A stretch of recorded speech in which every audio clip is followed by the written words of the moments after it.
Chapter 378 Gigantomachia 3. Typhon. Iapetos looked up at the sky with a stiff expression. Typhon's arrival meant that he was trying to get in the way of his mission. Open hollow corner bracket. This fight is your loss. Iapetos close hollow corner bracket. What are you talking about? All I have to do now is kill this bastard. Open hollow corner bracket. Can't you see or won't you? Typhon's eyes were so cold that they sent shivers down the spine. Open hollow corner bracket. I said to look out for that child. Do you not see behind him? Iapetos turned towards the direction that Typhon was looking at. Yianwu was gasping for breath, forcing out the last of his strength to fight Typhon. He was surrounded by Lamb and the other Pluto soldiers. They were clearly intent on protecting him. However, Iapetos saw something else. There was a large number of gods and demons standing behind Yianwu, some of them glaring at Iapetos. Of course, it was impossible for them to descend from the heavenly world, but Athena and Hermes seemed ready to do so as soon as they paid the price. Cernunno's and Vimalicitra's gazes were sharp as well. Athena's and Hermes' actions made sense, since the Olympians and Titans were enemies. However, why was Cernunno's, who despised being associated with societies, and Vimalicitra, who looked down even on other demons, standing with the human? That wasn't all. A message from Agares has arrived. Message. It's mine. A message from Agares has arrived. Message. If you touch what's mine, I'll kill you. The lofty Grand Duke of the East was scowling at him like he wanted to rip him apart. What was happening? Iapetos couldn't understand why great gods and demons were shielding the mortal. He was only sure that if he killed that player, all those gods and demons would become his enemies. However, he wasn't scared. With the columns of light appearing, the Titans finally had a chance to ascend to Olympus. They were preparing to reclaim their lost strength as soon as they arrived in the heavenly world. Since their final objective was to rule the heavenly world, they would have to go to war with those beings one day. However, it wasn't the right time yet. They had to subjugate Olympus first to have the foundation to declare war, and they didn't want to make any unnecessary enemies at the moment. But do I have to retreat like this? The human was within an arm's reach, and his weak neck could be broken so easily. The little bastard was even smiling. Although his face was hidden behind a mask, his eyes were curved as though he were laughing and challenging Iapetos to make an attempt to attack. That smile made Iapetos lose his temper. I'll kill you. Open hollow corner bracket. Didn't you hear me telling you to stop? Iapetos close hollow corner bracket. Iapetos ignored Typhon's words as he stretched out towards Yianwu. Yianwu's lips curved under the mask, and suddenly, white lightning shot down from the sky, as sharp as a knife. As he was about to reach Yianwu, Iapetos' right arm fell to the ground. Arg! Iapetos had already been terribly injured from using Chronos' power. The new attack, which was filled with draconic energy, dealt a critical blow to his soul. Iapetos gripped his stump and stepped back. Blood splattered to the ground as Jungwoo spread his magnificent white wings in the sky and quietly landed. His silver armor and blade shone with a regal aura. You're late. Open hollow corner bracket. What are you talking about? I hurried over as fast as I could. Jungwoo ignored Yianwu's scolding and turned Dragon Slayer toward Iapetos. Open hollow corner bracket. Should I finish my second round with that ugly guy? Black clouds were wavering around Iapetos, which meant that his surroundings were entering the brink of a dream. Under normal circumstances, the power of his soul would make this impossible, but now, he wasn't even as strong as Nemesis Barrier. This was the reason why Yianwu had been so calm. Jungwoo's soul was very unstable and at a dangerous point. But if a special condition were satisfied, his soul would become as strong as the spirit of a hero, thanks to the level he'd achieved before he died. It was a level that had broken through Red Dragon's siege and destroyed the Summer Queen's heart. If Jungwoo's former power returned, Yianwu was sure he would be victorious against the Titan. Jungwoo could keep up his power for only a short time, but Yianwu felt like he'd be able to hold Vigrid again once that was up. The Philosopher's Stone was already circulating energy from the Soul Stone, and his demonic divine draconic body had almost recovered. Iapetos clenched his teeth. His right arm had been severed so pointlessly. Rage filled his head, but his godly eyes could read the changes the brothers were going through, and he could guess what Yianwu was planning.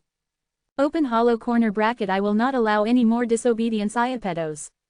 Typhon's last warning stopped him from moving. He wasn't in the best situation. He was surrounded by Pluto, and from the abnormal energy around her, Lamb, Hades' apostle, seemed to be preparing for a manifestation. If he continued to fight, he'd lose. How could one of the 12 original Titans lose to mere mortals? However, nothing would change no matter how furious he got. Iapetos slowly backtracked, biting his lower lip. Even as he retreated, his eyes were focused on Yian-Wu. Next time we meet, I'll take your head, no matter what. With that, Iapetos vanished and hid himself in a space that Typhon granted. However, Typhon didn't disappear as well. He frowned, as if he were dissatisfied with something, and turned to look at Yian-Wu. Suddenly, his eyes curved happily, as though he were having the time of his life. Open hollow corner bracket. Even though Iapetos is a loser, amazing. I get why Hermes and Athena are so protective, why Poseidon is so wary. Close hollow corner bracket. The trait, cold-blooded, repels an unknown pressure. The trait, cold-blooded, repels an unknown pressure. Yian-Wu stared back at Typhon, sensing a threat from him. Even though he'd been locked up in Tartarus for a long time, Typhon spoke like he knew about everything going on in Olympus. Open hollow corner bracket. The descendant of Black King Death rightly belongs to you, but I'll tell you one thing, the Black King's power shouldn't be used in that manner. It is a power that belongs with us, not with the traitor Olympus. Close hollow corner bracket. Traitor. Yian-Wu looked at Typhon with wide eyes. Just then, a drawing he'd seen in Olympus' treasury flashed through his mind. It was of a nameless god falling into the netherworld because of Zeus and the other gods. Open hollow corner bracket. Kronos was his apostle, and we have continued Kronos' legacy, so you as well. Boom. There was suddenly an immense pressure from the sky that seemed intent on stopping Typhon from speaking more. Yian-Wu turned his head towards the source of the pressure and noticed that Hermes and Athena's channels had grown darker, as though they were glaring at Typhon and signaling him not to speak any further. Typhon's eyes curved more. Open hollow corner bracket. It appears your guardian gods would not like me to speak with you further.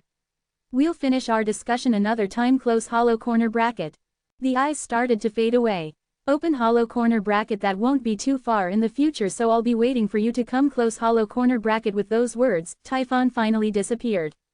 The pressure in the air dissipated as though it had never been there, and a heavy silence descended on them. Plop. Then, the silence was broken by Plutos, who were weakly collapsing to the ground. They longer had any strength left in their legs. From the raiding of the holy territories and Iapetos' appearance to the battle with Iapetos' subordinates and the arrival of Typhon, it was the most intense battle that they'd ever experienced. Lamb also slumped on the ground. She had used the last of her strength for the manifestation of Hades. Jung-Woo had returned to the pocket watch to rest as well. However, Yian-Wu continued to brood over what Typhon said. Kronos was the Black King's apostle. Now that he thought about it, when Yian-Wu had fallen into Tartarus near Kronos' corpse, the caste of the Black King had trembled furiously. And the caste of the Black King had sucked up Kronos' power, leaking from Iapetos naturally, as if they had always complemented each other. It made sense that Kronos' power was from the Black King, and it was understandable why Poseidon, Demeter, Hestia, and Hera would be so wary of the power. Zeus and Poseidon's generation took over Olympus after defeating Kronos and the other titans. It's natural that they'd be frightened of the Black King behind the titans. That was the Titanomachia. However, Hermes and Athena's generation hadn't experienced the Titanomachia and could respect Kronos instead of tremble in fear at his name. If they had begun to support the Black King, it made sense that they would favor Yian-Wu, who was the successor of the Black King. Is that it? Yian-Wu looked up and shared his thoughts. The gods didn't clarify anything. Hermes smiles ruefully. Athena is silent. Yian-Wu took it as a silent affirmation. However, because of this, he still had a few more questions. He couldn't imagine a concept god taking on another god as an apostle. If Kronos, who was one of the greatest gods of his time, was just an apostle, then how incredible would the Black King be? You know something, right? He asked the demonism inside the Philosopher's Stone, but all that came back was strange laughter. Kikikik. Chapter 379 Gigantomachia 4. This place is complete mayhem, too. Khan arrived approximately an hour later, covered in wounds, his eyes still bright with ferocity. It was clear that he'd been involved in an intense battle, as well. He carelessly tossed an object that he'd been carrying on his back to the ground in front of Yian-Wu. Pluto turned to look at the two, only realizing just then that Khan and Paneth's party had disappeared during the fight with Iapetos. They were curious to find out what had happened, since conflict between the two sides would be a big concern. However, they couldn't tell what Khan had tossed on the ground. It was covered in blood, but since it was squirming, it was clearly alive. However, it didn't look human. At closer inspection, they realized that all of its limbs had been cut off, and its face and body were covered in burns and frostbite. It finally registered to Lam whom the familiar aura belonged to. Is that Paneth? She wriggled in response to Lam's words. Lam's eyes widened. She'd guessed that they had ended up in a fight with Yi and Wu's party, but she never imagined that Paneth would return in this state. She was a hero who'd made remarkable contributions in the past few months, the master of the family of divine blood, the face of the Elohim, and she was backed by several greater gods in Olympus. Although Lam was stronger than Paneth, she still acknowledged Paneth. Along with the others, she looked in shock at Khan, who only snorted and crossed his arms over his chest like it was no big deal. Do you feel better now? Yi and Wu talked to Jung Wu as he recovered, curious to know how his meeting with Ether had gone. Open hollow corner bracket I don't know. Just close hollow corner bracket. After a short silence, Jung Wu answered from inside the pocket watch. Open hollow corner bracket I feel better, but also like shit. Yi and Wu nodded in understanding. The stress of reliving the past must have been greater than the relief of vengeance. The special benefit had also crammed innumerable memories and experiences into Jung Wu's head, which made it even more difficult. Open hollow corner bracket but Hung, what are you gonna do about this? About what? Open hollow corner bracket this bastard. Are you gonna lug him around? He pointed at Ether's soul, which was making depressed noises inside the soul collection. It had no memory of its previous life and only remembered the fear of death. I want to turn it into a supplement that I can give my subordinates, but you can have it if you want it. Open hollow corner bracket I don't. Jung Wu answered casually with a laugh. Open hollow corner bracket you know what I want the most, right? Yi and Wu laughed as well. Then, his eyelids lowered slightly and he muttered, just wait a little longer.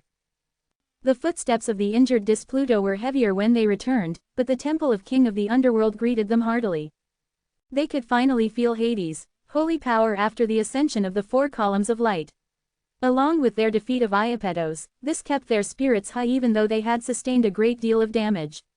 They had made huge progress in the war, and they were overjoyed that they could hope for support from Olympus now that the light columns had risen.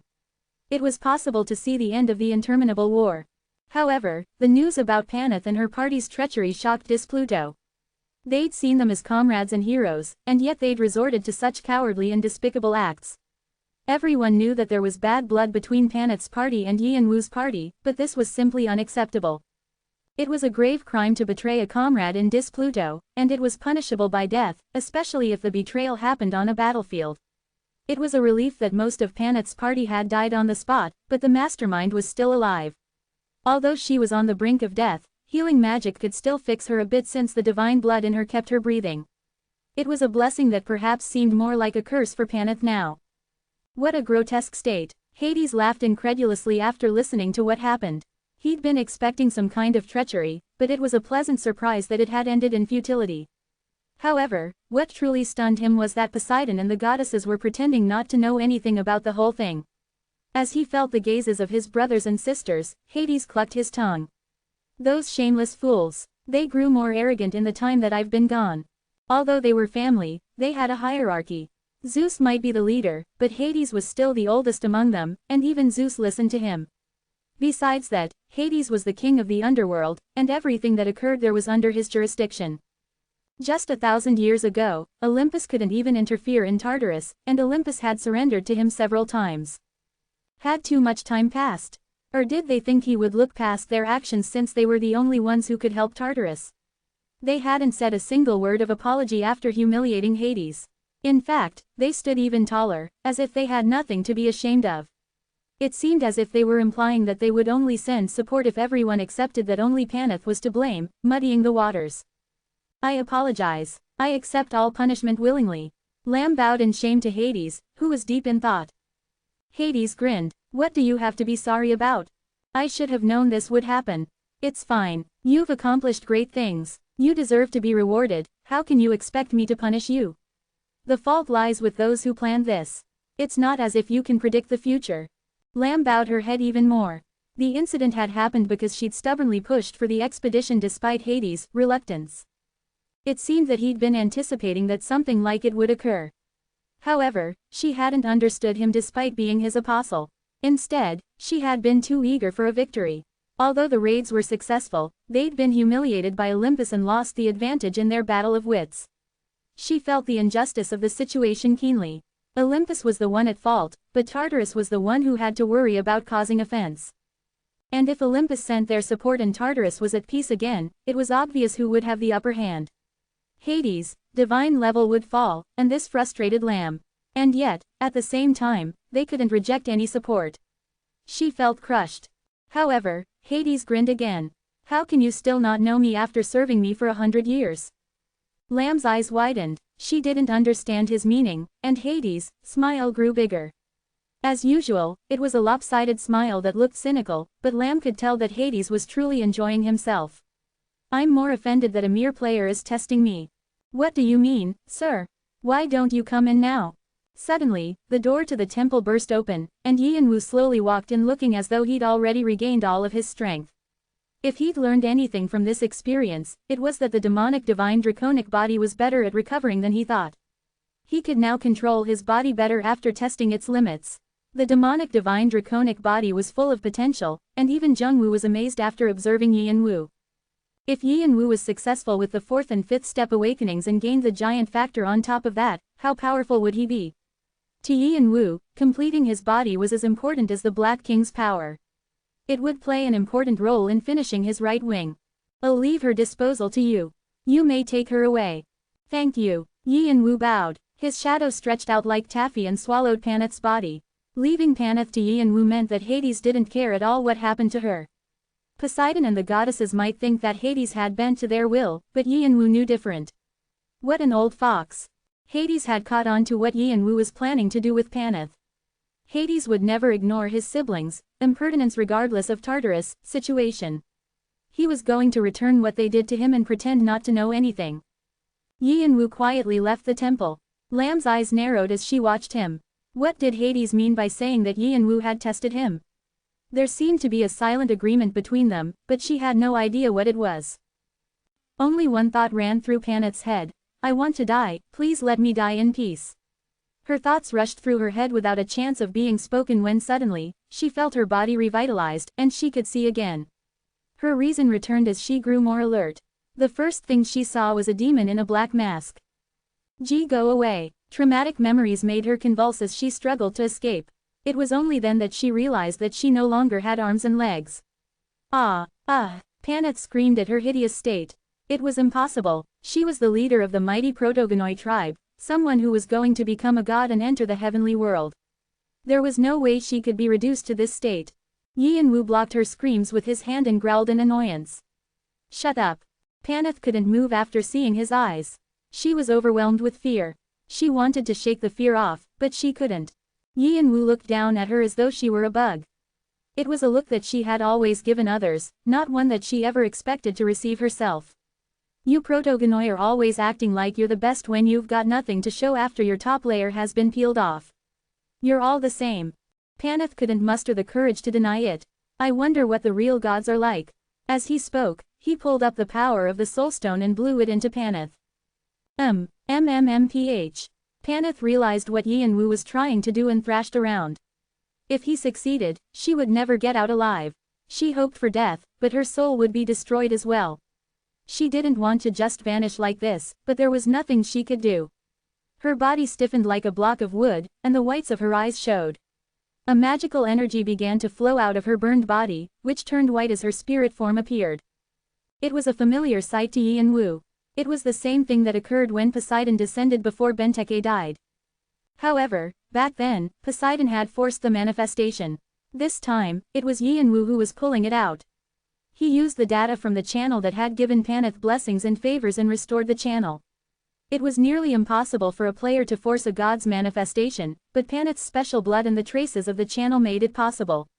Even if he couldn't pull the god down all the way, he could summon a part of their being. Also, Yian-Wu was second to none at controlling channels, and the energy of the soulstone helped. 4 spirit forms appeared as Paneth disappeared: Poseidon, Demeter, Hestia, and Hera. He had succeeded in restoring all 4 channels. Open hollow corner bracket a human cannot dare. Poseidon's faint image growled. However, the manifestation was weak, so he couldn't apply too much pressure on Yian-Wu. The same went for the goddesses. Yian-Wu didn't reply and instead, he quietly opened his left hand. Devour. Clack, clack, sharp fangs appeared on the black bumps.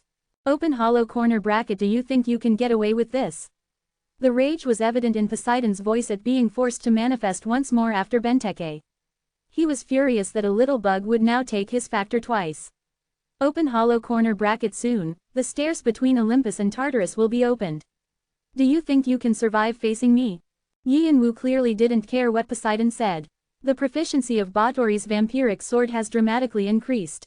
After the jaws ravenously swallowed Poseidon's factors, they continued on to gobble up Hestia's, Hera's, and Demeter's factors.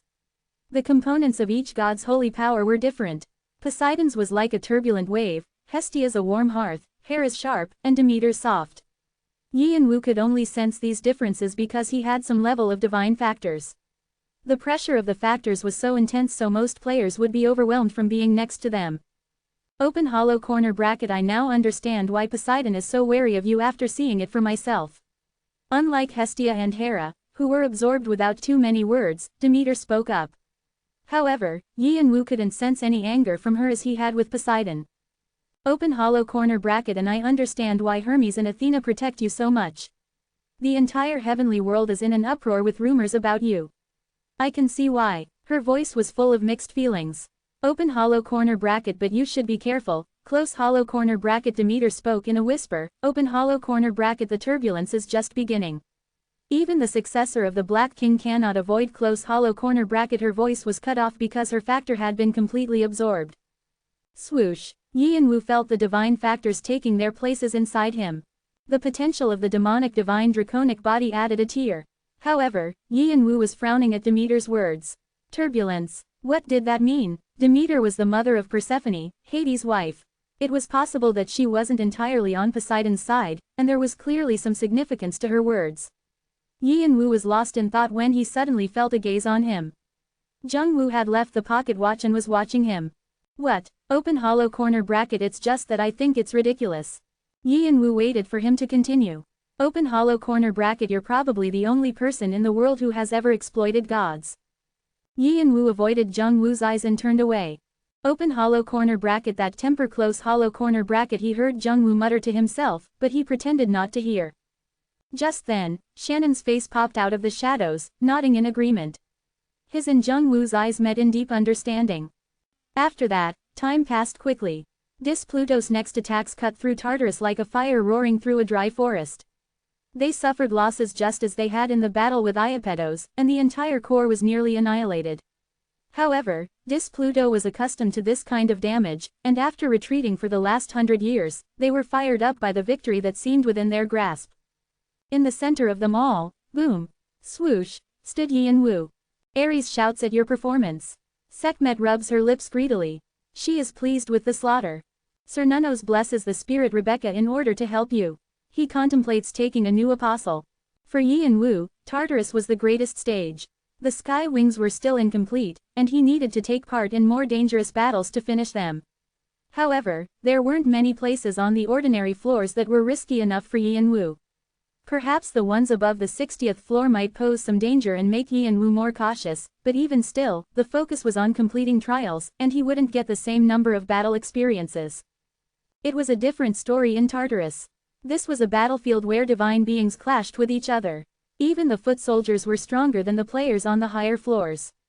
Tartarus was the perfect place for Yianwu, and the longer he stayed, the more complete the sky wings became. The left wing keyword, Death of Sky Wings, has activated. Death has settled on the vast battlefield. 6,712 Titan subordinates have died. 591 Titan subordinates have died. A new power has been added to the right wing keyword, Fight of Sky Wings. Added powers. Erlang Shen's Dragon Kill, Adad's E Karkara. Vimalasitra nods because you are using his power properly. Agaras thrashes around saying not to touch what belongs to him. All gods ignore him. All demons ignore him. Agaras grips the back of his neck, grinding his teeth. A message from Agaras has arrived. Message. Get rid of those idiots. What's so fun about showing off your talents in front of them? A message from Agaras has arrived. Message. Take more of my powers and factors. Agar's messages have been temporarily blocked with your authorization. Multiple gods watch you. Multiple demons drool after you. A few gods envy you. They begin to spread malicious rumors about you. A few demons are anxious their positions might be jeopardized. The discussion about your level is still ongoing. There hasn't been a consensus, so it continues to be extended. Please wait a moment. He could now maintain sky wings for about 40 seconds, and the spirit Gwai were improving at a quick pace as they took in more fine souls. Collected souls. 312,456. The size of his collection had increased 3 times. Souls followed the path Yi and Wu took, creating an unapproachable territory. Needless to say, the titans and giants wouldn't leave him be. Open hollow corner bracket, kill him through any means possible. Open hollow corner bracket for the mighty Kronos.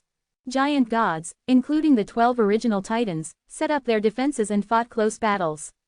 However, now that Hades, holy power, was taking an active part in the battles, Pluto had the upper hand as the intense clashes went back and forth. The 6th holy territory, Bawangji, has been successfully raided. With the 6th light column descending, they were finally able to complete the connection with Olympus. You've done well so far. On the day they raided the 6th holy territory, Hades summoned the exhausted Yi and Wu for a private meeting. Yi and Wu was covered in blood and unidentifiable pieces of flesh after his long battle. His aura was still so violent that it was hard to imagine that he was here to show respect to a god. However, Hades didn't mind since this was all in the service of Pluto, and in fact, Hades actually liked such appearances. As someone who had lived on the battlefield and defeated the titans and giants in his youth to become their gatekeeper when he grew older, he preferred warlike appearances over the clean ones of those who rested in the back rooms. He felt like he was looking at his younger self. Yi and Wu instinctively knew that the day he'd been waiting for had finally arrived. Sudden quest, Persephone's long-held wish completed. Hidden quest, temple restoration completed. Hidden quest, hero who stood against an ancient god completed. He had completed quests that he hadn't even known about. You have gained. He scrolled down the list of mediocre items and found the reward he'd been searching for at the bottom.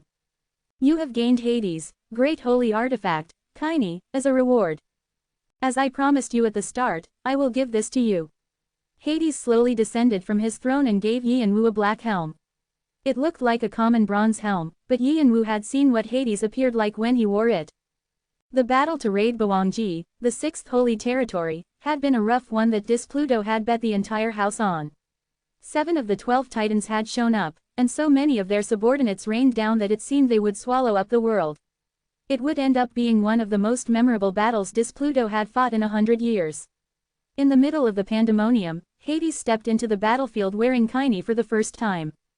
Everything died. Since he'd regained his holy power and reclaimed his artifact, Hades finally exercised his strength as a god. Giant gods died with every swing of his sword. Tartarus shook to the point of collapse. There was no way that any of the minor subordinates would survive the attack.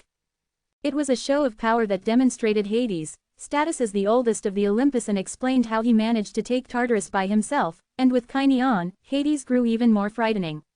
It was no exaggeration to say he was responsible for 80% of the success at Bawangji. It is a bit strange that Typhon and the other giants didn't appear, though. Since they had yet to show their faces, Hades probably needed Kaini more than ever, but he gave it to Yi and Wu without any hesitation. As Yi and Wu watched him approach, it suddenly occurred to him that although Hades was a godly being with a terrifying might on the battlefield, he wasn't that much taller than himself. Don't you need this, sir? Hades grinned. Even though the situation had improved, the cynical smile hadn't left his face. As a player concerned for a god? How funny. I only needed the symbolism of the holy artifact, and the legends that come from it. I have everything I need, so you can take it. Yi and Wu didn't understand everything, but since Hades seemed not to have any use for Kaini anymore, he accepted. Thank you. I should be the one thanking you. Our soldiers are in high spirits thanks to your efforts. If not for your assistance, Tartarus would have crumbled long ago. It was still a cold voice, but Yi and Wu could hear Hades' gratitude. Yi and Wu was rubbing Kaini when Kaini and the despair of the Black King suddenly started to shake.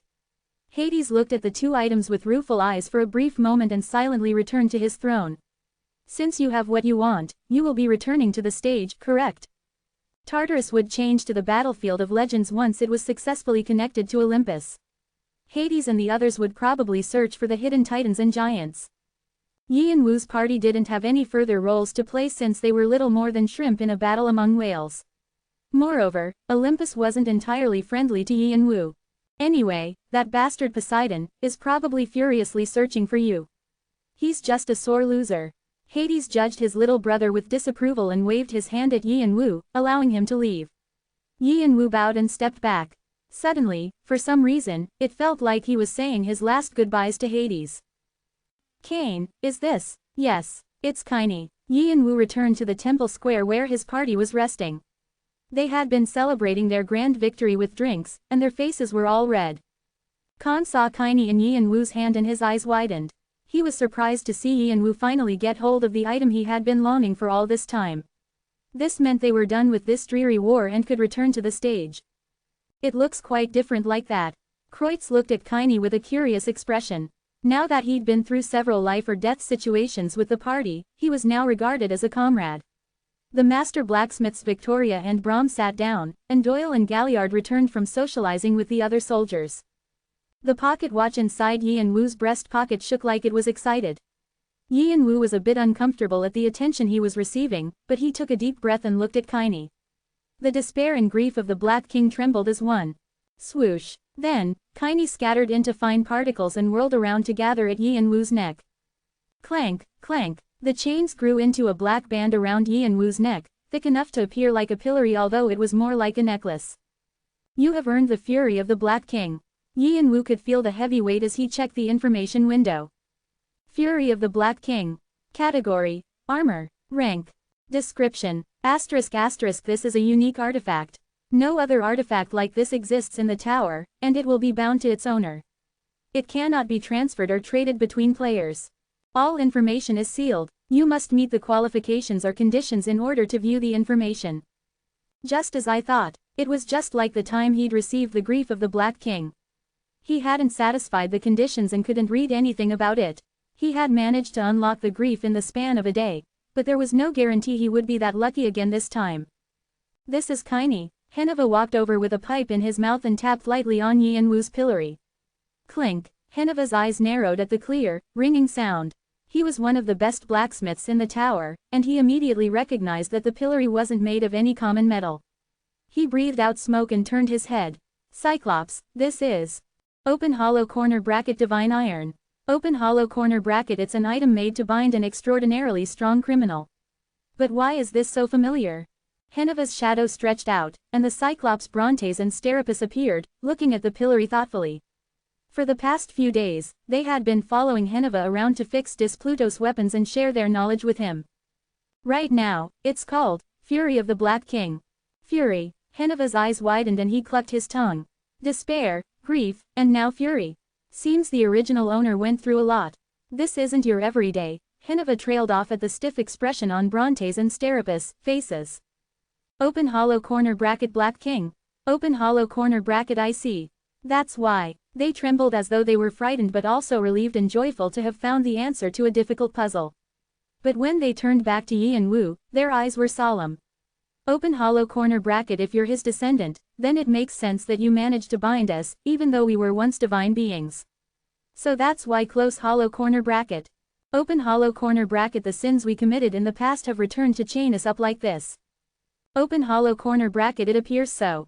As the two sighed, Yi and Wu asked, what do you mean? Open hollow corner bracket. The cast you're wearing was made by us, or rather, we assisted in its creation. Yi and Wu's eyes widened. Heneva and the other members of the party didn't know how to react since the conversation had lost them by now, but they were sure of one thing. If these three blacksmiths, who once created weapons for 3 of the Olympians, had assisted in creating the cast, it was most definitely more phenomenal than a great artifact. Open hollow corner bracket. How did we fail to recognize it? A lot of time has passed, but is it because the item has been worn down as well? Brontes' voice seemed somewhat rueful. Please tell me about it. Open hollow corner bracket. Those 3 casts were our masters. ####. Zeus close hollow corner bracket. Brontes frowned. ####. As expected, I cannot even speak about him. Just as Yi and Wu's name was blurred out by the system, the master Brontes was speaking about was also garbled. Yi and Wu's eyes flashed. Is it because of the pledge of the sticks? Open hollow corner bracket. It's something like that. It seems like Lord Zeus has placed a lock on the word. I don't know how much we can say about him. Anyway, the casts that bound the Black King were created at Zeus' request. We used all the divine iron in Tartarus and Erebus. It was remarkable. Brontes' eyes narrowed. Open hollow corner bracket. I didn't expect it to shrink to this size. Can you tell me about the situation back then?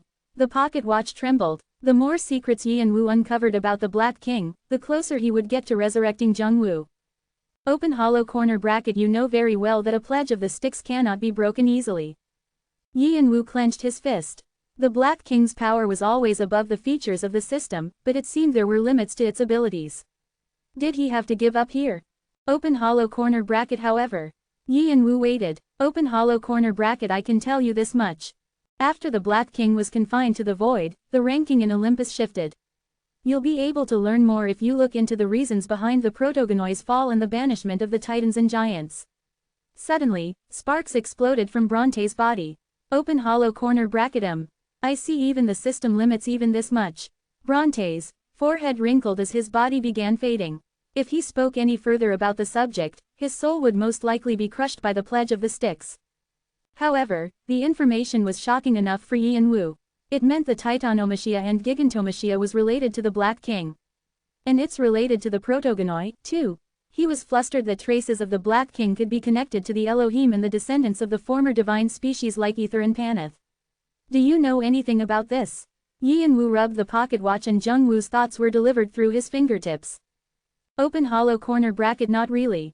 There wasn't anything in the special benefit, at least. I'm surprised, too. Yi and Wu narrowed his eyes. Then as the only option to invade the Elohim, he had a reason to climb the floors again. Just then, Kreutz, who had been silently listening to the conversation, spoke up with sparkling eyes. If you're planning on leaving Tartarus, when do you think you'll do it? He wanted the regiment leader and Yi and Wu to meet as soon as possible. After observing Yi and Wu for so long, he was sure that they needed to have Yi and Wu as an ally. He was a natural leader. It was clear as water that walking with Yi and Wu would someday lead to a war with the 8 clans, which could put the fantasy regiment in danger as well, but Kreutz wanted to know where Yi and Wu's path led. Khan and Doyle looked at Yi and Wu with curious expressions as well. All that was left was to connect the stairs to Olympus. Since Yi and Wu had already received Kaini, they knew their tasks were done. As soon as the function ceremony is over. Khan looked at Yi and Wu strangely. But won't that be dangerous? If the gods of Olympus descend, Poseidon will stop at nothing to kill you. Yi and Wu only snorted at the thought. Tell them to go ahead if they want to give me more factors. This was Hades' territory. No matter how reckless they might be, there were limits to what they could do. It was unlikely the other gods would only observe, too. In fact, Yi and Wu was thinking that this was an opportunity for him to finally meet Poseidon. Also, he trailed off. A faraway gaze was focused on him from someone whom he wanted to meet in person, too. Athena looks at you. Athena had been observing from the time Jungwoo started in the tower's tutorial to the current moment. He had a lot to ask her. Lady Persephone hopes to catch you before you go and thank you. She says she wants to reward us for helping Hades as well. The rest of the party members nodded at Doyle's explanation. No player would refuse a reward, especially if it was given by a god. Just then, Lamb's voice rang out in the temple. We're starting the function ceremony 2 hours from now. They were finally about to connect Olympus and Tartarus. Yi and Wu put down his drink and slowly stood up. Typhon, Typhon, thud, thud, thud. Footsteps echoed in the fancy hall. Boom. It was a holy location that required everyone to behave in a respectful manner, but Iapetos pushed the door at the end of the hall open in a vexed manner. What is it, Iapetos? There was a large magic square on the marble floor inside the room. The edges of the complex magic square were ringed with candles which illuminated the dark room. In the center of the square, Typhon quietly opened his eyes. Although his gigantic eyes had loomed in the sky over everyone, his physical body was smaller than those of ordinary people, and his face was covered with messy hair, making it difficult to see his features. It was difficult to believe that he was the king of the giants, who once threatened Olympus and nearly took over Tartarus. His appearance only added to Iapetos' rage. Are you serious? Iapetos seemed to be ready to kill Typhon at any minute. 6 have died because you didn't step up. 6, my brothers. While that good-for-nothing Hades was killing them, neither you nor the giants appeared. What in the world are you thinking? Iapetos had stood on the front lines for the entire of the war. Allies was only a nice way of saying that they were essentially the giants' subordinates. Still, he had never complained. Even if he lost his fellow titans and subordinates, it was worth it if they could take over Tartarus, invade Olympus, and restore his power. However, when the backup he expected from Typhon and the giants hadn't materialized at the Battle of Bawangji, the Titans lost 70% of their precious forces. And yet Typhon looked at Iapetos without an ounce of apology. Something snapped in Iapeto's head, and he tried to run at Typhon. That's enough. You are forbidden from approaching any closer. A man and a woman suddenly appeared from the side and prevented Iapeto's approach. They were Gratian and Mimas, the right and left hands of Typhon. Iapetos attempted to use his holy power to push them away, but before Gratian and Mimas could move, Iapetos' shadow suddenly lengthened over the ground and tightened around its owner like a coil of rope. Urk. Iapetos was forced to his knees. The more he struggled to tear the shadow ropes, the tighter it wrapped around him. Iapetos, do not forget our plan. We belong in Olympus, not Tartarus. You know that we need divine blood as a sacrifice to distract the Olympians. You Titans agreed, too. You didn't say they would die. They haven't died. They've just returned to Kronos. As long the queen is with us, death is a blessing. Why don't you understand that yet, you fool? Typhon said in a cold voice. The queen will arrive at the temple soon. We'll march under her flag and take it. We'll complete what Kronos couldn't. Iapetos screamed, but no amount of shouting would make his brother's return. Typhon watched him silently. Unlike the complicated battles and preparations before the Feng Shan ceremony to connect Olympus and Tartarus, the ceremony itself was quite simple. As he stood before an altar within a light column, Hades looked at the sky and said a single word. Open. It was a command filled with his newly restored holy power. It moved the system of the tower and released the constraints between the floors of the heavenly world and the lower world. Rumble. It sounded like a large, heavy door was creaking open, and suddenly, the red sky over Tartarus widened as shooting stars came raining down. Yi and Wu could feel multiple channels around him become clearer, as though they were growing closer. He felt as though he were being surrounded, and then there was a sudden explosion of light in front of his eyes. Boom! A dampness whirled around like a storm. His friends in Pluto lost their balance and fell over. A large trident trembled in front of Yi and Wu, but it had been blocked by something. An intense pressure nearly swallowed Yi and Wu and shook the atmosphere. Yi and Wu didn't blink an eye as he looked at the blue-haired man in front of him. You. Poseidon thrust his trident forward with a scowl, but he couldn't get too far. Hermes and Athena were blocking the trident with a cane and sword respectively, as if protecting Yi and Wu. Enough, uncle. Athena's eyes flashed. Although the expression in her eyes whenever she looked at Yi and Wu and Jung Wu was usually gentle and kind, at the moment, their expression was so sharp that it seemed as though they could cut through Poseidon. Poseidon scowled as he looked at his impudent niece who was always interfering in his business. She had never encountered the Black King, but she was supporting Yi and Wu even though it wasn't a power that a mortal ought to have. However, his niece wasn't one to listen, no matter how much he scolded her. Poseidon could no longer stay silent about her interference. You dare stop me? It didn't matter that she was his niece. If you don't move, fine. I'll kill both of you. He released his pressure, and Pluto quickly escaped the storm that began whirling around them. Athena's and Hermes' face stiffened. The pressure emanating from the three greater divine beings was so powerful that it created a typhoon. Just when it seemed like the temple of the king of the underworld would be shaken from its foundation, Hades growled from his position by the altar, Poseidon. With a frown, he let his holy power burst out, furious that his brother had the nerve to cause a ruckus in his territory. Rumble. Black lightning shot from the sky and the ground shook all the way to its depths. This was his holy territory, and Tartarus was his land. His strength was reflected in his territory, and an intense pressure surrounded everyone. The faces of the gods by the altar paled. They had counted on having the upper hand since they were arriving as Tartarus, backup, and they were only now just realizing what kind of being Hades had been like during the Gigantomachia and Titanomachia. He had nearly been forgotten after he left the heavenly world to rule over the underworld, but in the past, he was a domineering tyrant that even Zeus had to bend to. Hades especially couldn't stand being dishonored. You dare raise your weapons in my territory without my permission? Should I take it that you want to become my enemy? Rumble. The black lightning grew fiercer with every word he spoke. However, Poseidon was also an Olympian, and he stood his ground with a frown. Brother, did you forget what kind of entity the Black King was? We risked our lives to pull him down after we barely managed to defeat Kronos. But how? Before Poseidon could finish, dozens of condensed lightning bolts fell in front of him. Roar. He stepped back in surprise. Hades, eyes glittered dangerously. I'm warning you for the last time, put that trident down. The child in front of you is my friend and guest. It was evident that Hades wouldn't let Poseidon do as he pleased. When Poseidon still didn't move, Hades put his hand on the sword at his waist. The gods of Olympus looked on anxiously. If Hades and Poseidon fought, everything would be over. They were already at a disadvantage despite combining all their forces. An internal fight would only benefit the titans and giants. The problem was that both Hades and Poseidon were prideful and would never give up. However, Poseidon eventually moved his trident to the side in fury. Damn it! He blew away a section of the holy territory, but his whirling pressure was reined in once more. Still, he continued to fume, and the atmosphere was still tense. He turned to look at Yi and Wu with a glower. You got lucky this time. I'll never forget how you humiliated me today. An intense pressure weighed down on Yi and Wu's shoulders. Ordinary players would have passed out or seen their souls crushed, but Yi and Wu only smirked in response. It was pathetic to see a divine being acting like a stubborn child. As you wish. You. Veins bulged on Poseidon's temples. For a moment, he considered getting rid of Yi and Wu even if it meant fighting Hades, but he forced himself to keep calm.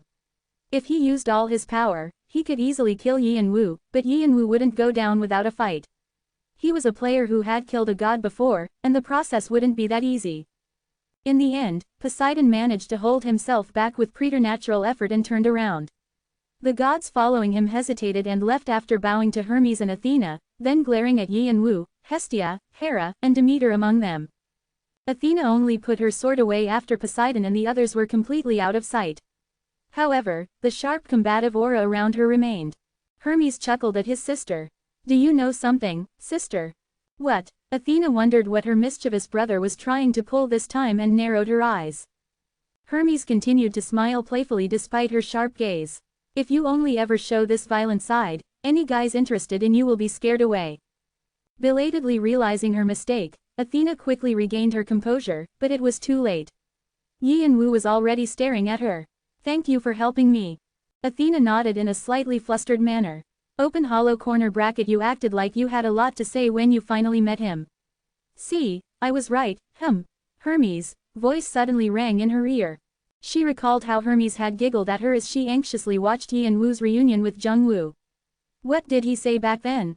Something about not knowing what to say when she was finally in front of him. At the time, she told him to stop speaking nonsense, but it was just as Hermes said. She was so taken aback that she was dumbstruck. The child that she had been watching over now knew all of the past incidents surrounding his brother and all the other occurrences related to it. Athena couldn't bring herself to speak because she was worried that Yi and Wu still resented her. Open hollow corner bracket. I'll leave so you two can talk. Hermes smiled slyly and disappeared after winking at Yi and Wu. Athena wanted to slap his face, but she stopped herself. Are you hurt? She'd carefully contemplated what to say, but the words that actually popped out were so stupid. She wanted to smack herself on the mouth, especially since she was supposed to be the goddess of wisdom. I'm fine, thanks to you. That's a relief. Yes. There was an awkward moment of silence between them. The onlookers wondered what had happened and stared with wide eyes. Time difference. Suddenly, the world excluding Yi and Wu and Athena, slowed down. Yi and Wu had sped up his speed of thought, and as he intended, Athena was able to follow. It was a quiet environment for the two of them to speak, like a private bubble within the noise around them. Just then, the pocket watch spun and Jung-woo's spirit body slowly slid out. He looked at the goddess who had watched over him for a long time. So that's what she looks like. That was Jung-woo's first thought. It was his first time to see Athena, but she seemed so familiar, especially the eyes that looked so sadly at him. They were the same eyes that had supported him until the end, seeing Athena for the first time. Open hollow corner bracket. Thank you. Jung-woo could finally express his gratitude. It was something he'd wanted to do for a long time. Athena's eyes quivered from his unexpected words. Open hollow corner bracket. You're the only one who protected me until the end, Athena. Athena pressed her lips together. However, Jung-woo was smiling brightly. Open hollow corner bracket. Of course, I resented you, too. You've watched me from the beginning but you never showed yourself like this. I felt uncomfortable because you only ever watched me, and I was hoping that you would help me in the end when I was grasping at straws. Jung-woo recalled the message that popped up right before he closed his eyes. It was something about an unrevealed god watching him with sad eyes. That message repeatedly popped up in his special benefit as well, and it became almost predictable. In a way, Being watched like this was an unpleasant experience, but at the same time, he was grateful that she'd stayed by his side until the end. Open hollow corner bracket. Whenever I closed my eyes, I always had the same thought. It's not so lonely, and there's someone who's always watching me. Technically, Athena had no reason to help Jungwoo. All she had done was peek at the future and show her pity. It wasn't as if she could interfere either. The tower's fixed system blocked the interference of the heavenly world in the name of the laws of causality. Also, Athena had done her best to help Yeonwoo and Jungwoo after that. Thank you for saying that. Athena wiped her eyes with a faint smile, although tears continued to brim in her eyes. She had been wondering what to say when she finally met the brothers, and she was grateful that they'd spoken first. As he looked at her, Jungwoo thought of how fragile she was, even though she was a goddess. He'd always felt it from the way she'd looked at him with sad eyes, but it was clear to him now that she was even more fragile than he'd believed. How could such a delicate person be the goddess of war and wisdom? When she had confronted Poseidon, she seemed like a steady ally, but now, she seemed like an older sister who lived next door. Jungwoo was reminded of his mother, and he instinctively spread his wings and took a step closer to Athena. They were close enough to feel each other's breath. Athena took a step back unconsciously. No man had ever stood so close to her before. Normally, she would have brushed him away, but when she looked into his pure eyes, she lost the will to rebuff him. Instead, she felt surprised. Then, Jungwoo hugged Athena lightly, as if reassuring her that everything was all right. At first, she was stunned, then she realized that he was trying to comfort her with his warmth. She nodded graciously. Do you know you can be punished heavily for touching a god's body without permission? After a while, Athena pushed Jungwoo away, pouting with embarrassment. Although she was pretending to be strict, she just seemed cute. Open hollow corner bracket. Ha ha ha. Are you really the goddess of war? You seem to have a lot of tears. Jungwoo found himself bursting into laughter, making Athena's pout grow bigger. Jungwoo realized that Yeonwoo was staring at him and tilted his head. Open hollow corner bracket. What? Yeonwoo shook his head. Nothing. I was just wondering what face Sesha and Ananta would make if they saw you like this. Jungwoo couldn't reply. Or maybe if I said something to Brahm. Open hollow corner bracket. That's not what this is. Athena smiled as she watched the brothers squabble. She could see herself and Hermes in them. Really, they were quite adorable. Then, Yeonwoo pushed away the noisy Jungwoo with his hand and he locked eyes with Athena, who had a warm expression on her face. Can I ask you something? The reunion was over. It was time to ask her what he'd always wanted to know. Yes. Athena's eyes widened slightly, and she nodded stiffly. She had an idea of what he wanted to know. If I'm correct, you foresaw something when Jungwoo first entered the tutorial. Athena hesitated, then nodded heavily and said, correct. It was quite short, though. Just as I thought, Yeonwoo muttered to himself. He asked another question. Were Jungwoo and I in that vision? Yes. What happened to us? Athena hesitated and replied with a sigh. Before that, let me correct one thing. The vision I saw was of you, but not the both of you. It was a confusing answer that made the brothers' eyes widen. What does that mean? Athena's face hardened. There was only one person. Whoa, look at their auras.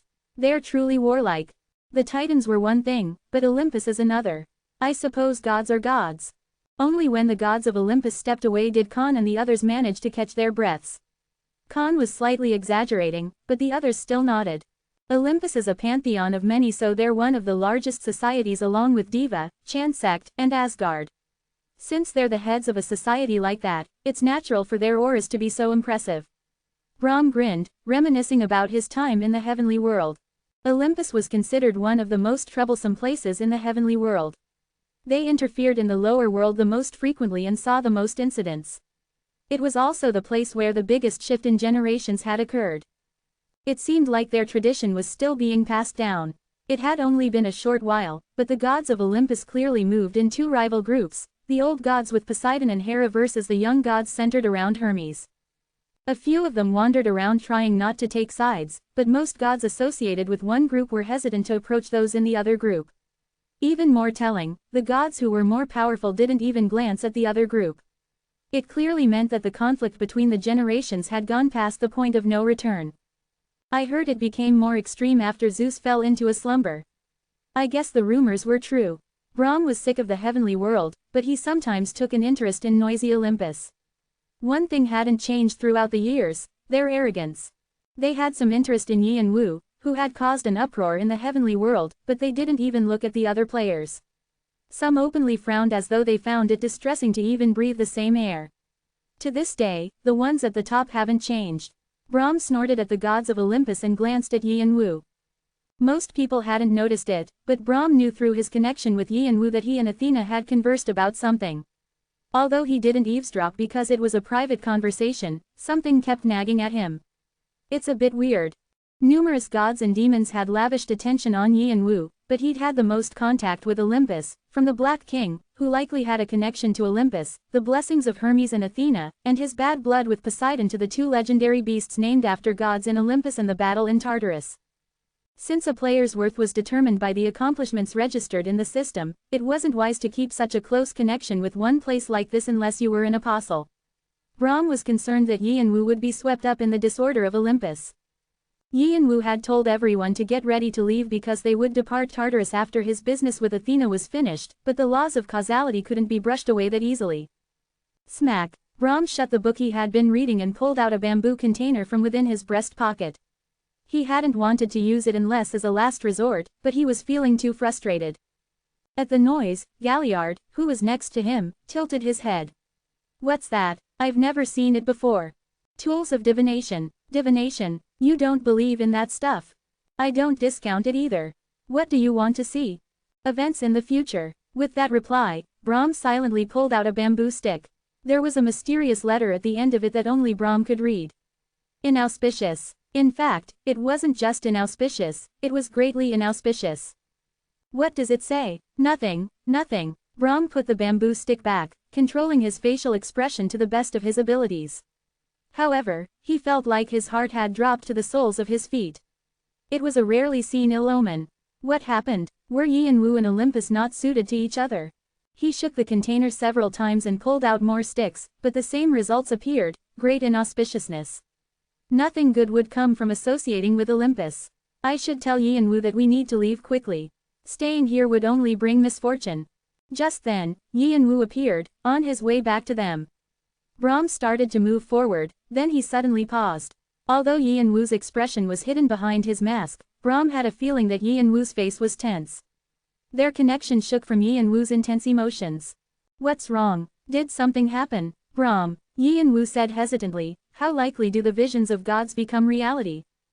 The question was completely unexpected, and Brahm realized that something must have happened during Yi and Wu's conversation with Athena, probably the revelation of premonitions or prophecies.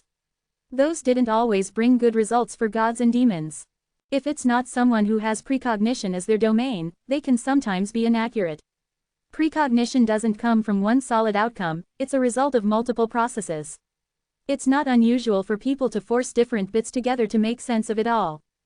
Precognition and prophecies were thorny matters. There had been times when those in Olympus or Diva had tried to struggle against their prophesied fates and make other decisions, only to end up with the same results. Precognition could be considered a superficial view of the likeliest possible future according to the laws of causality. Brahm believed in them since he had once been a higher god. Then if there's a picture or drawing of you, Galliard, Sesha, and Ananta sitting together. Suddenly, Brahm recalled a vision he'd had before he lost his holiness. He had seen 5 people smiling together, but why did he suddenly remember it now? That last person was never mind. I think I said something I shouldn't have. Yi and Wu shook his head. However, Athena's rueful voice was still ringing in his head, but I wasn't able to see who that last person was, even though I saw it with the eyes of a god. I ended up telling him. But I don't know if this will bring fortune, misfortune, or something completely different. Athena slowly walked in silence to the temple where the gods of Olympus waited. Had it been 7 or 8 years ago, she never expected that a split-second image she'd seen would bring someone like her, who'd already lived thousands of years, so much agony. At the time, she had been looking for pieces of the Black King in the lower world. The Black King was a necessary beginning for her, Hermes, and their brothers who dreamed of the same thing. The only thing they had going for them was a prophecy that they would someday appear in the lower world. Fortunately, Poseidon and the others didn't trust the prophecy, and Athena could find them before they did. At that moment, she had been hit with an intense feeling that something was appearing in the tutorial. The tutorial wasn't of any interest to the gods of Olympus, but when she turned around, she saw Jungwoo, a novice who'd received an invitation to participate in the tower. He had talent, but his body and abilities were a mess, and he wasn't even among the most basic of players. She thought he would die in Section A or retire from fear, but she found herself watching him again and again. The player she thought would die early steadily progressed. He saved his friends and sometimes made deals, and sometimes, he pulled at Athena's heartstrings. In the end, when he graduated with a high ranking, she screamed in joy. She had always blessed heroes, and Jungwoo was a child who could become one. Then, she realized that this child was a key related to the Black King and that he would face a tragic end. 3 different visions had flashed past her eyes. She'd wanted to change each one of them, but 2 had already come to pass, Jungwoo's death and Yeonwoo's awakening. And now, there was one final vision left. Athena didn't know what would happen after telling them. Precognition only showed a specific result, not the events that led up to it, how it could be avoided. Even though she was a goddess, she couldn't even say for sure if it was a certainty. The person smiling in the final vision looked like it could be either Yeonwoo or Jungwoo. Perhaps it was just a snapshot of a moment where one of the brothers happened to be occupied somewhere else. Perhaps she was just making a big deal out of nothing, but Athena knew she couldn't be complacent. When she reached the center of the temple, she found Hermes leaning on a column with his arms crossed instead of waiting for her inside, as she'd expected. "What are you doing here?" "Obviously, I'm waiting for my sister." "Me?" Athena's forehead wrinkled. "What are you planning this time? You make it sound like I live to annoy you. That makes me upset." "You don't? Well, guess I can't deny it." Hermes snickered. Athena immediately moved her hand to her sword, annoyed with her brother's behavior ever since they arrived in Tartarus. Using his holy artifact, Hermes prudently created some distance between them, pretending to be scared. "Hey, let's use words, okay? Do you know what peace means?" "Peace, my ass. Did you already forget what I rule over?" "Geez, you know when father thinks words are pointless and reaches for his sword." "Ka-shing, good thing you're totally different. Phew, how could I compare our simple-minded and irresponsible dad to you?" Right.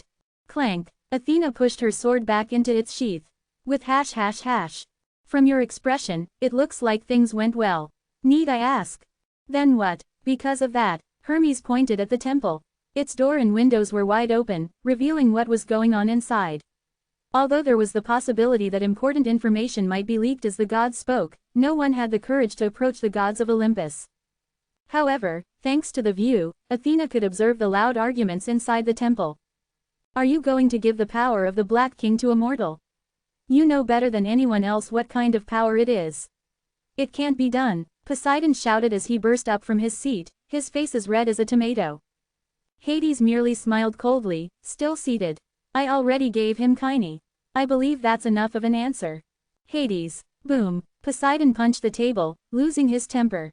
His beard trembled, and his eyes filled with shock and disbelief. The other gods of Olympus listening were just as stunned, from Hestia, Hera, and Demeter to Nereus, Doris, Limos, Dike, and Eunomia, who had come in support of Poseidon. Even gods like Apollo, Artemis, and Dionysus, who were on Athena's side, seemed shocked. Zeus' Astrape and Poseidon's Triana had been forcefully absorbed because they lacked holy power, but kine was a different matter entirely.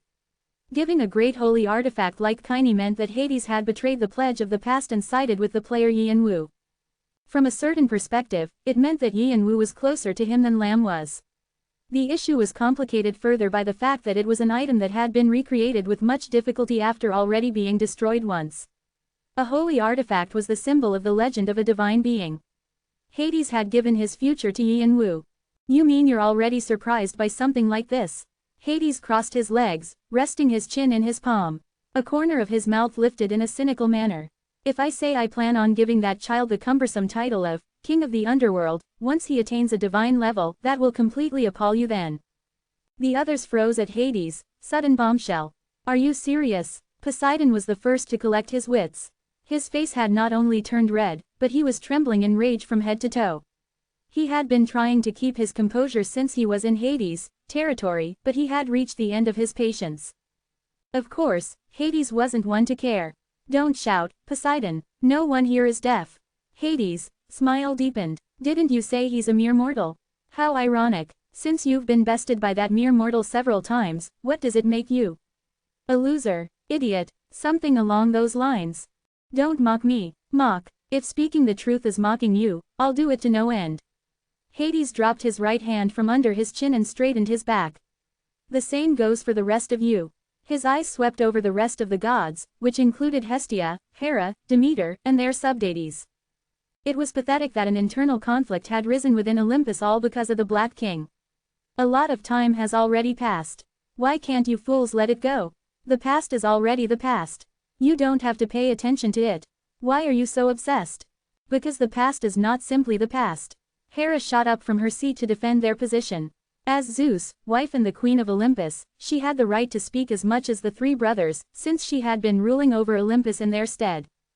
Then what is it? It was our identity, one that allowed simple shepherds like us to sit on the thrones of Olympus.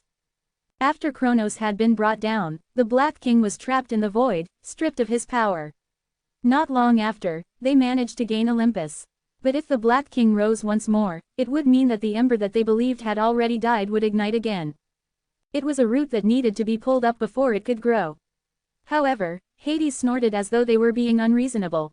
We are stronger now and rule over more superior domains compared to the time of the war. We have the throne and our influence. Even if Kronos were resurrected because of the Black King's return, he would have little of his previous power. They won't be able to break down the stronghold we built, will they? Hera pressed her lips together. Technically, Hades was right. They had brought the Black King down at a time before the tower's system had established its current structure. It had been a turbulent time with many fights, and those who occupied the throne changed from one day to the next. The old godly tribes of the Elohim, such as the Protogonoi and the Vanir, had lost their power during those uncertain times. High elves, fallen angels, and half-demons were among those that suffered. It was only after the confusion had settled down that multiple societies of gods and demons finally took shape and stabilized the heavenly world. After the system was established in eons past, the heavenly world became steady, and a few gods and demons remained part of the system, expanding the influence of the tower. The tower grew larger in scale and accepted new players every day. The gods and demons grew in direct proportion to this. The Black King was a great being of the past who existed at the beginning of the universe, ruling over darkness, death, and chaos, which was why the gods of Olympus feared him.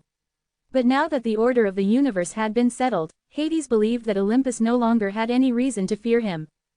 Perhaps we could bring the Black King back as an ally against that cowardly Gaia. Hades, words made an odd light shine in the eyes of Apollo, Artemis, Hermes, and Athena, the younger generation. Unlike the old-fashioned older generation, it was clear they believed the Black King was necessary. So that it won't just be a bunch of fools from Olympus, Hades muttered to himself. Then, he asked poised in another question. Or perhaps you don't have the confidence to defend the throne you're sitting on. Is your position that low? Of course, I don't think any of you will change your minds just because of my words. Gods were self-righteous and narrow-minded, they continued on the path they believed was right. Hades observed that even though they had brought Kronos down, they were behaving just like Kronos had in the first place. It was part of the reason why Hades had volunteered to descend to Tartarus in the past. He didn't want to be associated with such fools. I will also move forward with my decision. Once that child sheds his skin and actualizes the Black King, I shall promote him to this position, so stop with your complaining. The position Hades occupied was essentially the Black King's, and it seemed fair to return it to its original owner. Poseidon could only glare at Hades, realizing that he couldn't convince him. Do you think that bastard will gain divine power? Why not? Hades recalled the Wing of Death and the Wing of Fight that Yin Wu had used in the war. Death originated from the Black King, but fighting didn't. It was entirely the child's possession. His accomplishments were already being recorded in history, and when he received the chance, it wouldn't take much for them to be turned into legends. It's something that hasn't occurred in thousands of years, ever since the tower was erected. Even Alpharaon couldn't gain a divine level, but you're saying that bastard will. Nonsense. That's not the entire truth, and you know it. Alpharaon hasn't become a divine being out of his own choice, and even if there were dozens of you, you wouldn't be able to defeat Alpharaon. Poseidon clenched his fists at the additional humiliation he received from his brother. His veins pulsed as if they would explode any minute, and he was holding back with preternatural effort. Regardless, Hades continued to ruffle Poseidon's feathers as if it didn't matter to him whether Poseidon became angry or not. The same goes for the other players. Have you taken a proper look at the lower world? There are over 10 players who are ready to ascend to a divine level and shed their skins. A few of them are powerful enough to become higher divine beings, but they haven't been able to accomplish it. Do you know why? It was related to what Yi and Wu had been curious about. Why were the generals of Dis Pluto at the same level as, or even below, the 9 kings even though they were divine beings? Why did Astraeus die? The answer was simple. Alpharon has completely cut off the heavenly world from the lower world, forcing the system's functions to pause. There is no way players that are bound to it can become divine beings. No one could speak at first. Does that mean you believe if that child can avoid Alpharon, he will probably become a divine being? Among the silent gods, Demeter was the only one who regarded Hades with tranquility. Of the 6 siblings, she'd always had the calmest temperament, and also, she was Hades' mother-in-law. Hades nodded. To be exact, he'll be releasing the system from Alpharon's control. At the silence, he added, regardless, that child is going to gain divinity someday in the future. Poseidon began shouting, there's no way Alpharon would allow. Hades cut him off. No, I believe in him, he'll do it. There was a firmness in Hades' voice. Poseidon and the others were silent, their lips shut tightly together. The younger generation standing a step away from them glanced at each other. Apollo, Artemis, and Dionysus hadn't made their decision about Yi and Wu yet. Although their goals lined up with those of Athena, Hermes, and Ares, who favored Yi and Wu, they were concerned that it would be difficult for a mortal to succeed to the Black King's power. They thought that it would be better for one of them to take Yi and Wu as an apostle and guide him in using the Black King's power properly. The only reason they hadn't attempted it was that they'd seen the cast of the Black King absorb Azrael. However, if Hades was telling the truth, they no longer needed to worry. I can finally hand over this cumbersome crown of the underworld. I'll be relieved of all my frustrations, and I'll feel much lighter. Hades chuckled as he looked at the gods of Olympus pondering the issue. Only Poseidon's eyes flashed with a fierce light. No, a caterpillar only eats leaves, and a crow only flaps its wings, he said, meaning that no one could become something that they weren't. A mere mortal becoming divine? Impossible, that makes a mockery of all of us. Mortal, aren't you sick of saying that word? Even though we call ourselves immortals, we aren't really ones. Still, there are destinies that just cannot be overcome. It's going against the laws of nature. Poseidon slowly stood as he continued. I'm going to fix the laws. You're going to obstruct me. Think what you want. Right now, we're working together because we have a common enemy, but I must kill that bastard and bury the Black King again. Hades, sharp canines peeked from his smiling lips. Are you saying you'll stand against me? Do you think I can't? Rumble, Hades, and Poseidon's holy powers clashed once more, shaking everything around them. The thick tension of a looming fight made it difficult to breathe. The temple of the king of the underworld trembled, and dust and stones fell to the ground. Just then, the door burst open, and a woman walked in. Stop, what are the elders of Olympus doing? She was a goddess with an elegant figure, and her dark green hair flowed behind her. Each step she took pushed away the fierce waves of holy power that emanated from Hades and Poseidon. The other gods of Olympus were surprised. No one had known how much she'd changed because she hadn't returned to the heavenly world during the long period that she waited for her husband. However, the great holy power she had was leagues beyond what she possessed in the past. It was possible she was at the same level as her husband, Hades, or perhaps even beyond him. Although she had just arrived, the atmosphere of the temple shifted completely to her. It was Persephone, the goddess who had attained the 2 domains of warm spring and cold winter. She was the daughter of the goddess of the earth, Demeter, as well as Hades' wife. She paused and looked from Hades to Poseidon. Hades unconsciously trembled as he met Persephone's eyes.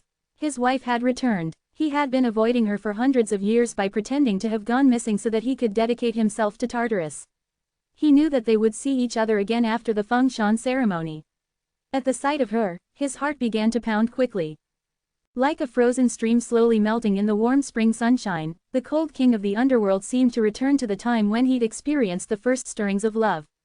However, he was also overcome with ruefulness when he saw Persephone's eyes. Nothing had changed. Her gaze still didn't hold any warmth or affection towards him, and it was as heavy as it had always been. I longed for you so much and thought of you every day. However, it seems like you didn't feel the same way. I thought my ardor would cool after avoiding you for such a long time, but it hasn't at all. I hoped you'd forgive me, but I suppose I'm still an unpardonable sinner in your eyes. Am I nothing more than the husband you were forced to marry and the king of the underworld that you have to pay your respects to? Hades almost couldn't stop himself from saying the words out loud. On the other hand, Poseidon scowled, displeased that his holy power had been scattered. How dare you stick your nose into a discussion restricted to Olympians? Are you behaving like this because you think your husband will support you? Poseidon glanced from Persephone to Hades, smirking. Hades' expression stiffened for the first time. How pathetic. However, Persephone just laughed, as if Poseidon wasn't important enough to give a proper reply to. Poseidon's face hardened. What? My husband is who he is, but I only speak for myself. If it's more convenient for you to split sides like that, go ahead, although it won't change how pathetic you are right now. You bitch. Poseidon couldn't keep his calm now that he'd been humiliated not just by Hades but also Hades' wife. He made a move for his trident. Hades was about to get up in surprise, but suddenly, Poseidon was tangled up by tentacles that rose from his shadow and slammed him into the ground. Boom. URK. He struggled like a frog to escape the shadow's grip, but the tentacles merely tightened around him. Countless lines grew visible in the shadow, and they opened up to reveal eyes that blinked at him. Poseidon didn't even realize he was shivering as a strange anxiety entered his heart. When he forced himself to look up, Persephone was staring at him, her eyes expressionless. She looked even more fearsome like this. Her gaze reminded him of the eternal enemy of all the gods in Olympus, the maternal figure that titans, giants, all demonic creatures and ghosts originated from, Mother Earth, Gaia. Mother Earth. From the beginning of time, Mother Earth had gone by different names: Gaia, Ishtar, Habat, Tiamat, Devi, Ymir, Nuwa, Grandmother Mago and Viera. Every legend called her by a different name, a sign of her influence and independence from the societies of gods and demons. Mother Earth had always existed before the heavenly world had ever formed. In fact, she had come into existence before the universe itself had been properly constructed. And so, she had contributed a great deal to the creation of something from nothing. She raised mountains, cut hills, and made rivers flow. Then, she birthed life to fill the empty stage. She had the abilities of a god of creation. However, eventually, Mother Earth grew ostracized from her creations. The universe began to evolve smoothly without her help, and it began to move away from her grasp. As it expanded, it brought forth many stars, and large universes became zones where smaller universes collided. The world began to take on multiple dimensions. Countless heroes were born in the growing universe, and when they attained holiness from their legends, they gained transcendence. They called themselves gods, demons, dragons, and giants, and they desired to climb even higher. Mother Earth was displeased. Although she was more of a concept and didn't have a personal identity, she still believed that the universes and worlds were her children. She saw them as young entities who didn't know their place and tried to escape her control.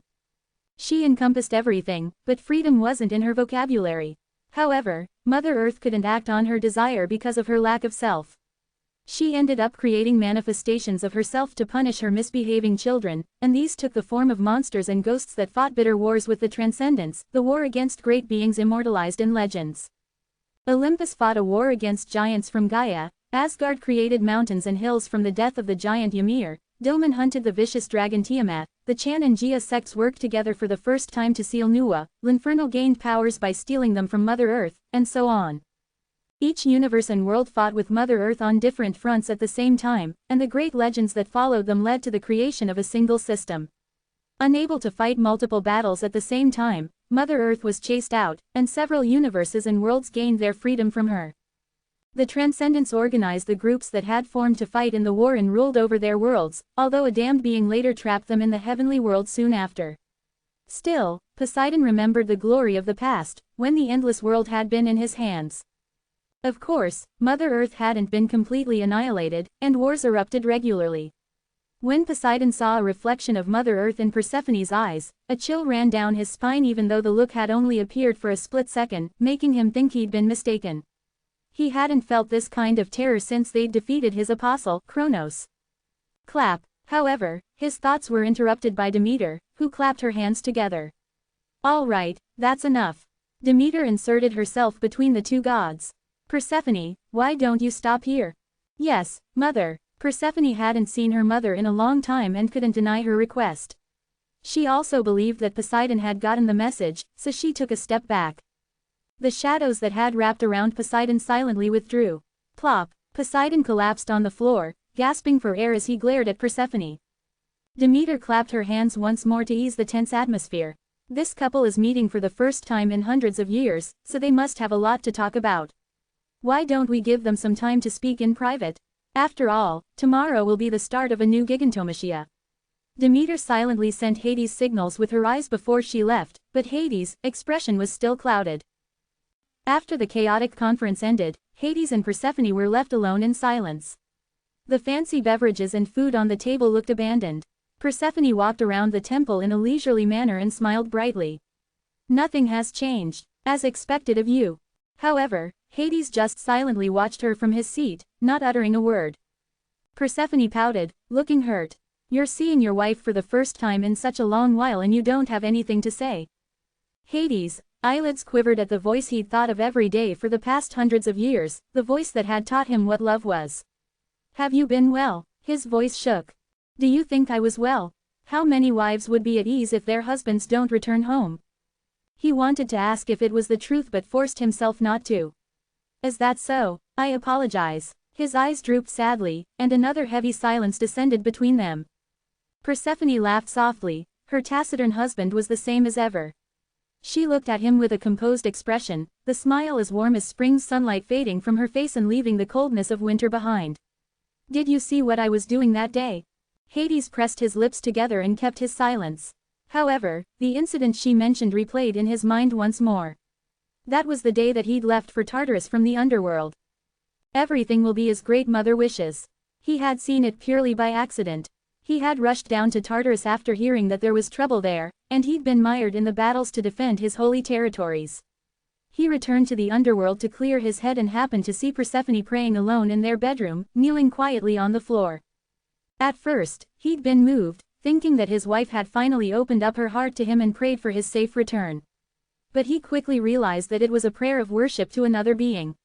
He'd never heard of such a thing before. How could a god worship another god? However, when he felt the holy power that responded, he realized who Persephone had begun serving and what the rebellion of the giants and titans were leading to. It appears you did see. I wasn't entirely sure you had. I tried to hide it as best as I could, but I suppose I was careless. She slowly approached him. In her wake, the floor turned black with shadows, like ink staining paper. The color reminded Hades of himself as he watched her advance. After realizing the truth about Persephone, he had agonized for days. If he let her be, Tartarus wouldn't be the only place in danger. The entire underworld, including Erebus, would be at risk. The reason the giants and titans had been locked up in Tartarus was to cut them off from Gaia. However, if Persephone became Gaia's apostle and connected them again, it would spell disaster not only for the underworld but also stretch all the way to Olympus. From that point, it would affect the heavenly world, and the entire 98th floor would be threatened by Gaia. The incident that Olympus and other transcendents had tried to stop would rise once more. At that moment, he had understood that he needed to kill Persephone immediately. It didn't seem like she'd had Gaia's power for too long, so it was still possible for him to do it. However, he simply couldn't do it. His hand moved to his sword, but he couldn't find the strength to pull it out. How could he kill his own wife? She had been forced to live as his wife all this time because of his one-sided love, and he couldn't bring himself to hurt her again. There was only one thing he could do: repress the rebellion of the titans and giants before Persephone could act. If he could block the entrance to Tartarus, she wouldn't be able to do anything. After making his decision, Hades remained in Tartarus, letting hundreds of years pass by. He failed and couldn't even hang on to his holy territories, much less stamp out the rebellion. When Typhon, another one of Gaia's apostles, consumed Kronos' power, he even grew more influential than Hades. It was then that Hades' emotions began to curdle and turn into cynicism. He knew what the inevitable end was, even though he stalled for time. Now that the connection to Olympus had been reinstated, Persephone had descended. The moment that he had pushed back and wanted to avoid had arrived. You knew everything, and you didn't tell anyone? Persephone asked as she approached him. It was the question whose answer had continued to elude her. When Hades didn't return, she knew that he'd learned of her secret. However, he didn't tell Olympus at all. If he had, the rebellion wouldn't have worsened to this point. Because I loved you. Persephone paused at his calm confession. His eyes blazed even though his voice had been quiet and composed. The gaze in his eyes were painfully familiar to her, it was the same one she'd seen the first time they'd met. He hadn't said much, but she'd known that her fate would irrevocably change. Before she could refuse, she'd practically been kidnapped and taken to the underworld and forced to marry him. She had requested help from her surroundings but had been denied every time. No one wanted to become enemies with the king of the underworld. They even said it was actually a better situation for her since gods couldn't enter a marriage of love anyway. However, Persephone never let go of this resentment. The bloom of her youth had been cut short, and she'd been abandoned in an unfamiliar place far from her mother. Her husband did everything he could to appease her, but nothing placated her indignation. And now, they had reached this point. The sacrifices and deaths of titans in Tartarus brought her more of Mother Earth's power. Whoosh! The shadows rose and tightened around Hades. Despite being at death's door, Hades didn't resist. He left his fate in her hands. He had forcibly taken away hers long ago, and now it was her turn. You fool, she softly whispered in his ear. Nothing will change even if you do that. A dagger suddenly popped out of Persephone's hand and pierced Hades in the heart. His blood began to stain the shadows, turning them red as they absorbed him. Open hollow corner bracket. The path is finally open. Close hollow corner bracket. Open hollow corner bracket. Ah, great mother, your daughter has opened the path of the queen. I shall greet you soon. Close hollow corner bracket. A multitude of eyes opened in the darkness. Their owners, titans and giants, tore through the shadows and poured out. The gigantomachia had begun. Meanwhile, somewhere far away, Yin Wu's eyes widened. Whoosh! The fury of the Black King around his neck shook, releasing a black light. Ding! The conditions have been met for a hidden bonus. Bonus. King of the Underworld. The bonus is being applied. It has failed. The bonus is being applied. It has failed. The process of succession is being paused because your level is too low. The reappraisal is starting. The discussion about your level is still actively in progress. Please wait a moment. The execution of the paused bonus will be decided once it's finished. For a short moment, Yin Wu could feel something being enhanced deep inside his body, as though his soul were being released from a prison. He felt as if he'd gained true freedom. It was the first time he'd ever felt anything like this, and he was more than a little surprised. However, the feeling vanished with every message that said, "It has failed." Yin Wu thought it had to be exuviation, one of the many steps to attaining transcendence. There was nothing else he could do since he had only killed gods so far and hadn't even been enlightened yet, but the message about the discussion of his level caught his eye. Ever since he killed Astraeus, messages saying a discussion was in progress had kept popping up. Yin Wu had no idea what they meant. If the discussions ended on a positive note, did that mean he would gain divine powers? However, as far as he knew, exuviation was something you had to do on your own. No one else could do it for you. No, you could also succeed a domain. Being given power through that method wasn't entirely great since it didn't come from his own achievement and thus would be dangerous. But of course, I'm not going to turn down a gift. At any rate, the discussion of the gods and demons was an enigma to Yin Wu, and another mystery had been wrapped around that, the bonus that Yin Wu had never even heard of. The King of the Underworld was definitely one of the titles given to Hades, but why was the system saying he would be succeeding the title? From the way the fury of the Black King, Kaini, was glowing, it was evident Hades was attempting something, but Yin Wu didn't know what it was. When he thought about it, he had gotten a strong feeling that Hades was saying his last goodbyes the last time they saw each other. Did this have something to do with that? He wanted to ask Jung Woo, who had an extensive knowledge of the tower, but he was sleeping peacefully inside the pocket watch. He needed frequent periods of rest because his spirit body was still unstable. Kane, Hung, Yin Wu was pulled back to reality by the voice calling for him. Doyle and the rest of the party members were staring at him. What's the matter? Nothing, something just suddenly occurred to me. So, you were saying that Persephone is acting strange? Yes. Doyle nodded with a dark expression. Yin Wu had returned from his meeting with Athena to see the dark faces of his party members. Doyle had said something after meeting Persephone. She told me to get ready to leave with her soon. What could that mean? Doyle was Persephone's apostle, so he had gone to welcome her when she descended into Tartarus. However, even though he was her apostle, it was his first time to see her in person and his faith in her wasn't particularly deep, so he'd noticed something strange about her. It's normal to praise people or thank them for helping your husband, right? But it was as if Our Lady Persephone and Lord Hades really married. Why, if they are, shouldn't she be glad to see the husband she's been desperately seeking for hundreds of years? But she only looked like she was hardening her resolve for something. Clever Doyle had noticed this right away. In fact, Yi and Wu also felt that the relationship between Hades and Persephone was unlike other married couples, so he couldn't simply dismiss it as a trivial matter. While the rest of the party considered this information, Khan suddenly smirked and shrugged. Ha, and here I thought it was something serious. They say that a love relationship can't be cut with a knife, and a couple isn't that easy to split up. It's best not to get in between them. After all, imagine if your husband, your wife, didn't come home for hundreds of years without any news, and you found her all of a sudden. Do you think you'd be glad? You'd probably scold her severely. Really? Or you'll get divorced or something. Did gods get divorced too? The expressions of the party turned contemplative. I heard Zeus cheated on his wife multiple times. Why wouldn't divorce between gods exist? Brahm laughed. His lower body was a bit of a free spirit. Even Brahm says so. Let's stop talking about useless things and go back. This isn't something we should get involved in anyway. They nodded. What did the relationship between Hades and Persephone matter to them? They'd gotten everything they needed, and now, the only thing they had to do was return. As they prepared to leave, something cloudy swept over them and disappeared. It happened so quickly that not many people noticed it since the party was overjoyed to finally leave the cursed Tartarus, and Pluto was still celebrating Olympus' visit. However, Yi and Wu spotted it. Holy power. He recognized the holy power of Hades that spread over his holy territories. Hades' holy power was scattering.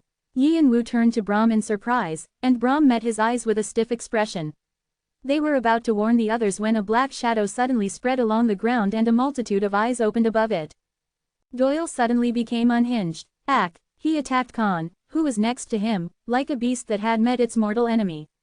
Menacing black blades ejected from his fingernails. They were the product of the combination of Persephone's and the heavenly demon's holy power. Khan was caught off guard and injured. He'd never expected that Doyle, of all people, would attack him. Just before the black blades could slice through his neck, Galliard rushed from behind and rammed Doyle to the ground. Boom! At the same time, Victoria recited a curse that wrapped invisible chains around Doyle. Grr! Grar! Doyle thrashed around like a captured wild animal. His eyes pulsed with demonic energy as the veins on his face and arms swelled up. What in the world? Khan glowered in disgust at the blinking eyes that were observing them. Their appearance was likely related to Doyle's abrupt assault, but before Khan could say anything, eyes began to move through the shade. Creatures with sinister auras seemed to rip through the blanket of shadows. They were the subordinates of the Titans and the Giants. The creatures that the party had only ever seen in battle roared as one. Gra! What's going on? Why are those things here? Shocked expressions appeared on the faces of Pluto, who had just been relaxing and celebrating. The monsters quickly moved to carry out their master's order, kill everything that breathed. It's an ambush. The Titans are ambushing us. Get in formation. Weapons. Bring the weapons. Pluto began to move hurriedly, but most of them had left their weapons in the barracks so that they could enjoy the festivities. They had also been unprepared for any danger because they were inside the holy territory. The damage the monsters inflicted on them was great. What in the world? Shock gripped the members of Yi and Wu's party as well. This was the core of Hades' territory, where the temple of the king of the underworld stood. None of them had ever imagined an attack in his place. They quickly whipped out their weapons. Roar! Open hollow corner bracket, rip everyone apart. We've finally entered the heart of Hades. Olympus as their brothers return the humiliation of the past. Titans hundreds of kilometers tall stretched out and began to strike the temple. The Titans that had appeared at the front lines at Bawangji were accompanied by giants that they had never seen before. They were around 5 meters tall, with lion heads and snake bodies or other monstrous forms. Their appearances were befitting of the children of Gaia, who birthed all kinds of monsters. The problem was that they seemed to have absorbed Kronos' power as well, and so their strengths didn't fall short of the Titans. In fact, a few of the giants even seemed to surpass the Titans. The gods of Olympus quickly realized what was going on and began to move. It didn't matter how the intruders managed to invade the holy territory, it was more urgent to deal with them first. How dare you? Who do you think you are? Poseidon released his power as he raised his trident. With a rumble, storms whirled around and started to batter the larger Titans. Apollo raised his bow and shot glowing arrows one after the other. Artemis pulled out her twin swords and slashed through the giants. Athena, Ares, Hermes, Dionysus, and the other gods released their divine powers. It was the beginning of the Gigantomachia. The fallen titans and giants had risen once more to commence a new war. The temple of the king of the underworld became a battlefield of gods in an instant. Victoria, please take Heneva and Doyle somewhere far away from here. Khan, Galliard, and Kreutz, please look for Lamb and help restore Displutos battle lines. Brahm, please accompany me to the temple. Even in the middle of the pandemonium, Yian-Wu calmly assessed the situation to the best of his abilities.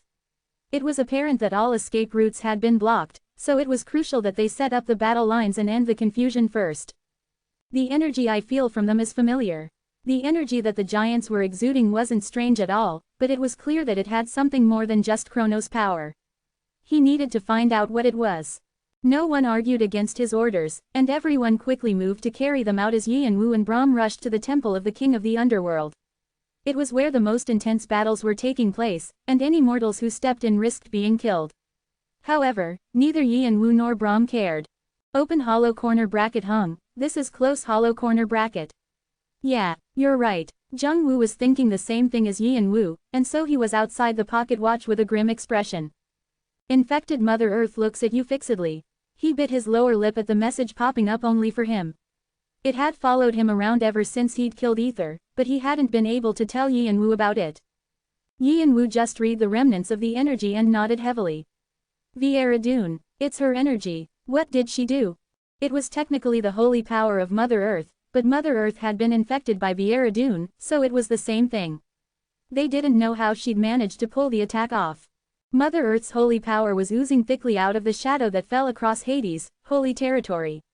What had she done? Yian-Wu had no idea, but he was sure of one thing, the person Mother Earth Viera-Dune was working with. Persephone. She'd been acting very suspiciously, and no one else had the means to do it. Also, it was easy to understand her motivations. In the legends of Hades and Persephone, Persephone had always been the injured party, and it was reasonable to think that she'd grown vindictive and planned the uprising. Did Hades know this would happen? Yian-Wu thought he did. He might have even been expecting his death. Yian-Wu had sensed his feelings accurately when he accepted Kaini. I should be the one thanking you. Our soldiers are in high spirits thanks to your efforts. If not for your assistance, Tartarus would have crumbled long ago. The smile that Hades had given him lingered in Yian-Wu's mind. It was cold but also caring. Hades wasn't someone who could just die like this. More than anything, there was no way Yian-Wu would allow Viera-Dune to fulfill her desires. Swish. Yian-Wu clenched his teeth and stepped on Wind Path, hoping Hades was safe. How did Viera-Dune manage to swallow up Mother Earth? After all, Mother Earth was a conceptual entity without any ego.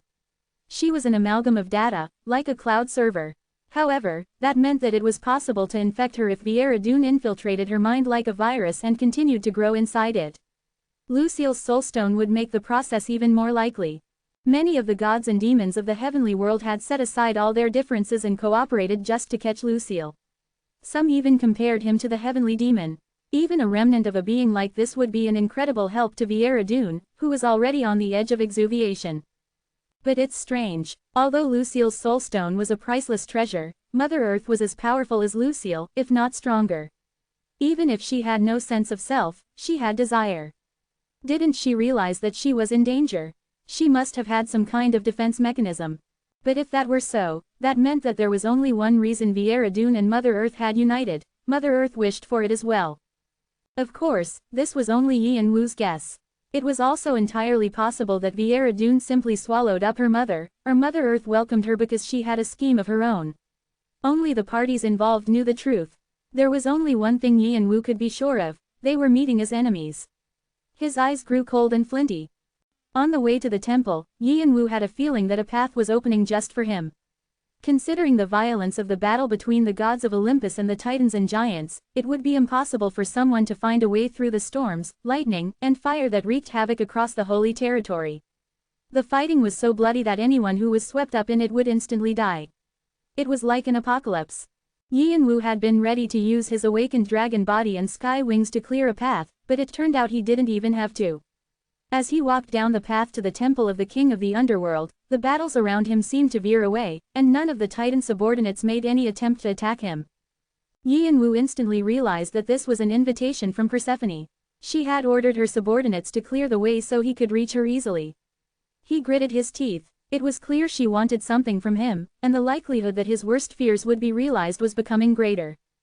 Once he reached the dark and quiet temple, he found Persephone waiting inside, sitting on the throne that belonged to Hades. "You're here." Her smile was charming, but it couldn't distract from the domineering aura that she exuded. It was as though the person he'd met in the breezy spring garden a few months ago didn't exist anymore. The atmosphere was dark and depressing, and it reeked of winter dampness. The heavy energy around her was familiar, Viera Dune. He recognized the gaze looking down from somewhere, as well. Infected Mother Earth is looking in your direction. At first, the weak gaze had been difficult to sense, but it had intensified recently. Yi and Wu knew that the gaze wasn't directed on him but on the pocket watch.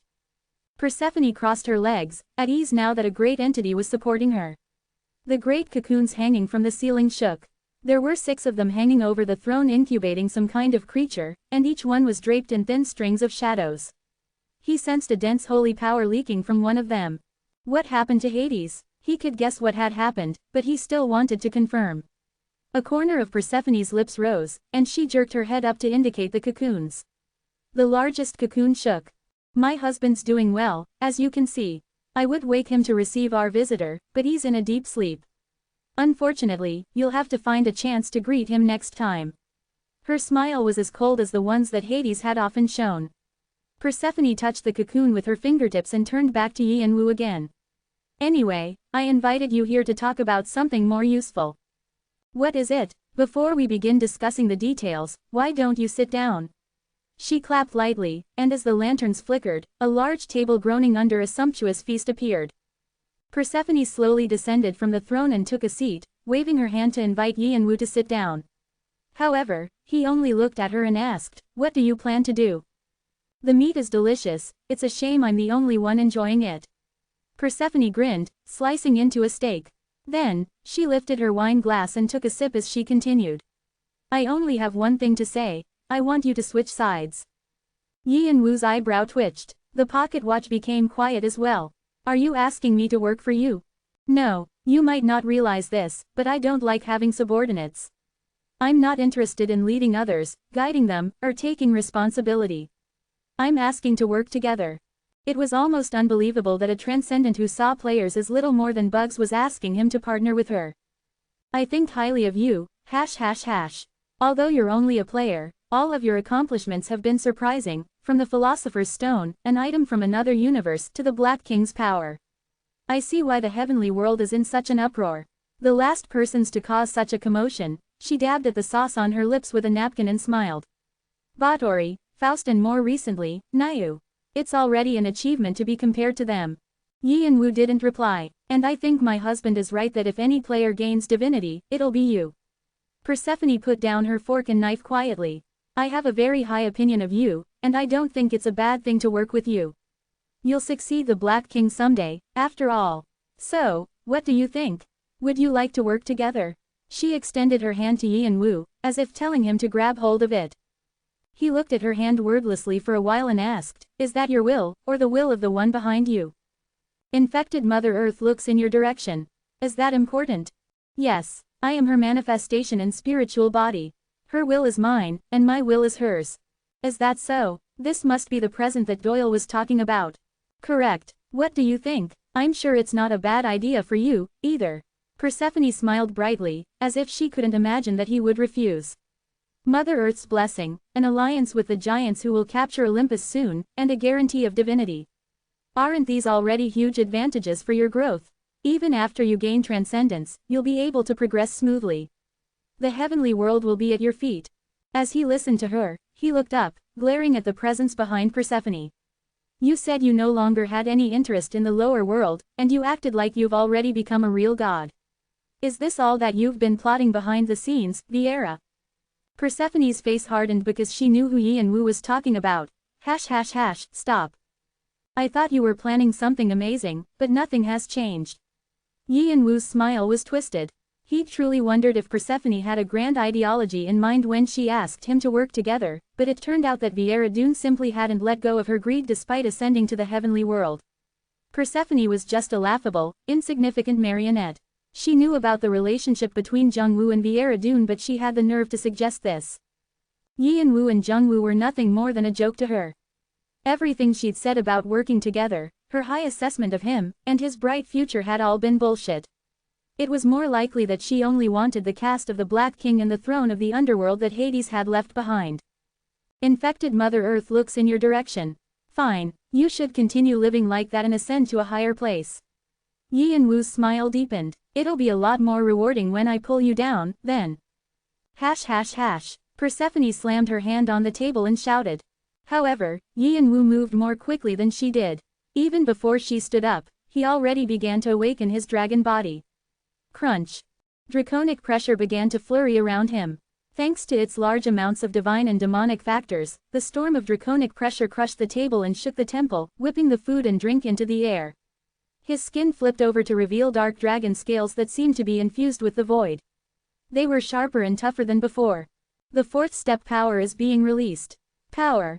Mana control. Mana control. Description. The ancient dragon Kalidas set up an 8-step process to help the contractor adjust to the dragon body quickly. This is the fourth step. Within the territory of their power, dragons were glorious and supreme beings who pulled the mana stream and created new laws around them. Stream converter. The mana stream that flows around the world's surface is the source and repository of all mana, and even great beings cannot access this easily. The draconic species are the only ones who have been blessed by mana. With the elemental contact achieved in the third step, you are now allowed more access to the mana stream, and depending on affinity, you can pull part of it to you. The higher the affinity, the greater the amount of mana you can control, and at times, you can create new laws to access the territory of creation. However, there is a significant amount of resistance after controlling the mana stream. Mana supply. The mana, the dragon's territory, Bina, has been strengthened. You exercise control over powers and elemental magic power within the territory. All stats increase by a set number within a set time. You have achieved half of the steps to becoming one of the draconic species. You have made an achievement that is not easily accomplished. Additional karma will be provided. You have acquired 10,000 karma. You have acquired 20,000 additional karma. Demarcation has been successful. Yeonwoo had continued improving his abilities through battle experiences even after he'd already achieved the demonic divine draconic body, which was why he'd managed to pass the critical third step. The fourth step went more smoothly than he expected since he already had a significant amount of factors and achieved heaven bracket, which raised his level. The feeling of the fourth step of the awakening was giddying. Everything in the territory felt like it was under his control.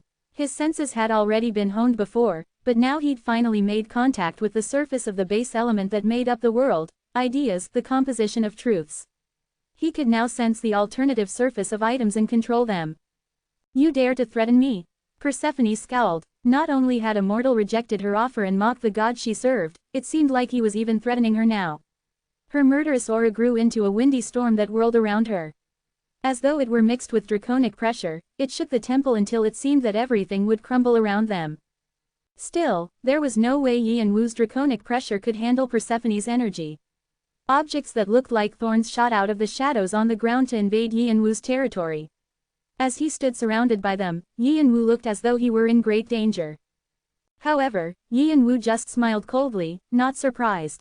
Who's threatening you? You're being delusional. At the same time, Yeonwoo opened subspace and pulled Vigrid out to slice at the imperfections his draconic divine eyes revealed. Vigrid releases a hidden true name, Durandal. Folklore. Cutting in two with one strike of the sword.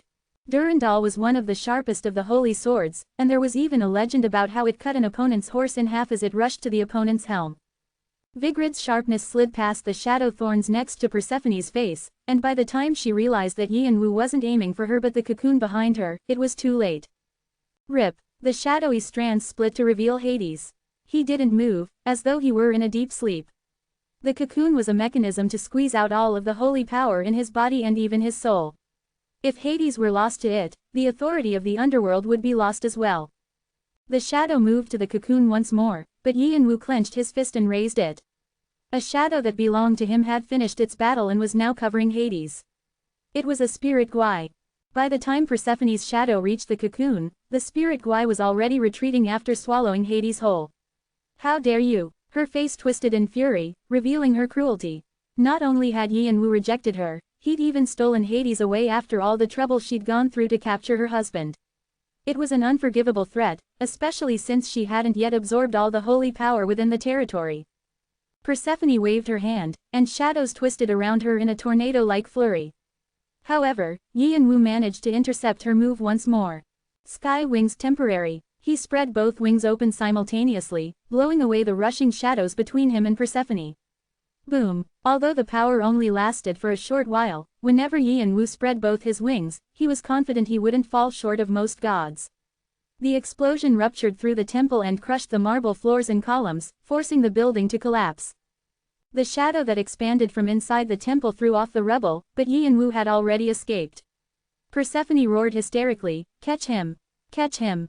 The eyes in the shadow pierced through and emerged to chase after Yanwu. Yanwu dashed away after withdrawing his sky wings to save energy and opening his fire wings instead. In his arms, he held Hades, who was as pale as a corpse but still continued to breathe. He's still alive. However, it was too soon to feel relieved. Hades' breath was faint, and it seemed as though it would stop at any moment. Because his holy power had been taken, he was little more than a shell, and the divinity that made up his spiritual body was fragmenting and scattering. At this rate, it was possible that Hades might completely disappear. What should I do? He considered taking Hades to Athena and Hermes, but with the war between Olympus and the Titans and Giants going on, he would just end up getting unwelcome attention from those who wanted to swallow up Hades and take his holy territory.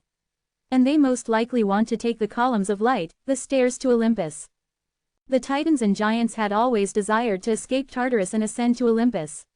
Now that the gods of Olympus had descended and the stairs were still connected between Tartarus and Olympus, it was their chance.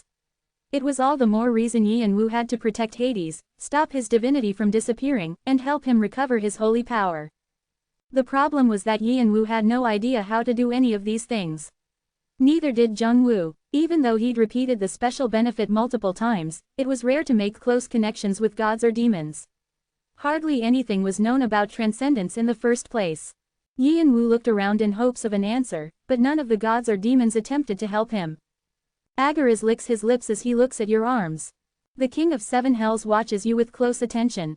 Vimalasitra bursts out laughing at the first war between gods in a long while. A small number of gods expressed concern about Mother Earth. Most of them were looking on with amusement, and a few were worried about Mother Earth. As competitors of Olympus, they only saw a large event like this as an opportunity to increase their own influence. Yanwu was on his own, and his mind was jumbled with all kinds of thoughts. But why is Hades in this condition?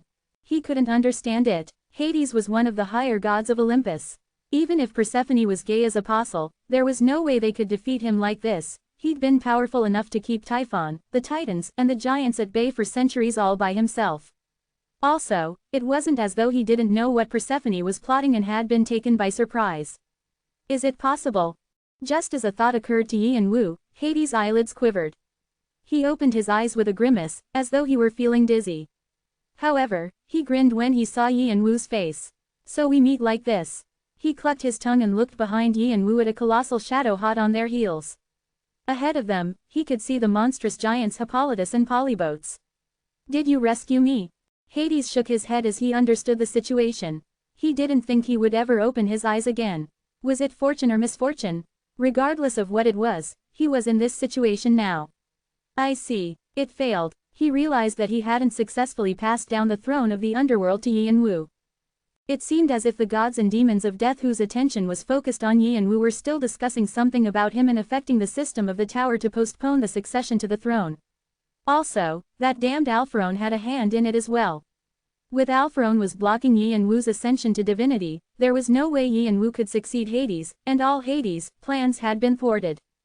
Why? Hades frowned at Yanwu's question, not understanding what he meant. His divinity was scattering away, and his entire body was screaming in pain because he had lost too much holy power. What? Why did you try to kill yourself? Hades didn't speak, and silence stretched between them. There was a reason why Persephone had defeated him so effortlessly and why nothing had prevented the titans and giants from appearing at the temple of the king of the underworld. Hades hadn't resisted. This made Yi and Wu feel betrayed. I know you feel guilty about Persephone. The legend is famous even in the lower world. Hades didn't speak, but you know that you're disappointing those who've believed you and followed you, right? You're making a mockery of our faith.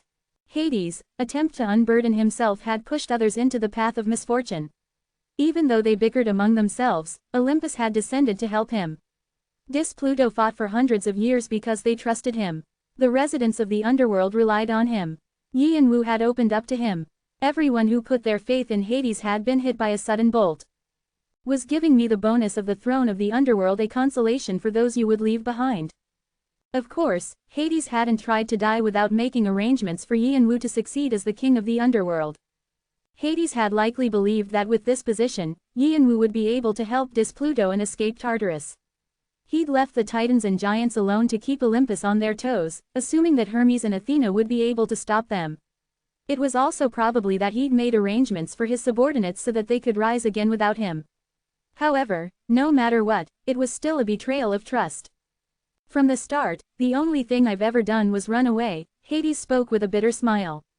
On the outside, I pretended to care for everyone and behave responsibly. However, whenever I was faced with a difficult task, I avoided it and ran away. Yi and Wu was silent. Even during the fight with Kronos, I said I'd already put my younger brother on the throne and stood at the rear.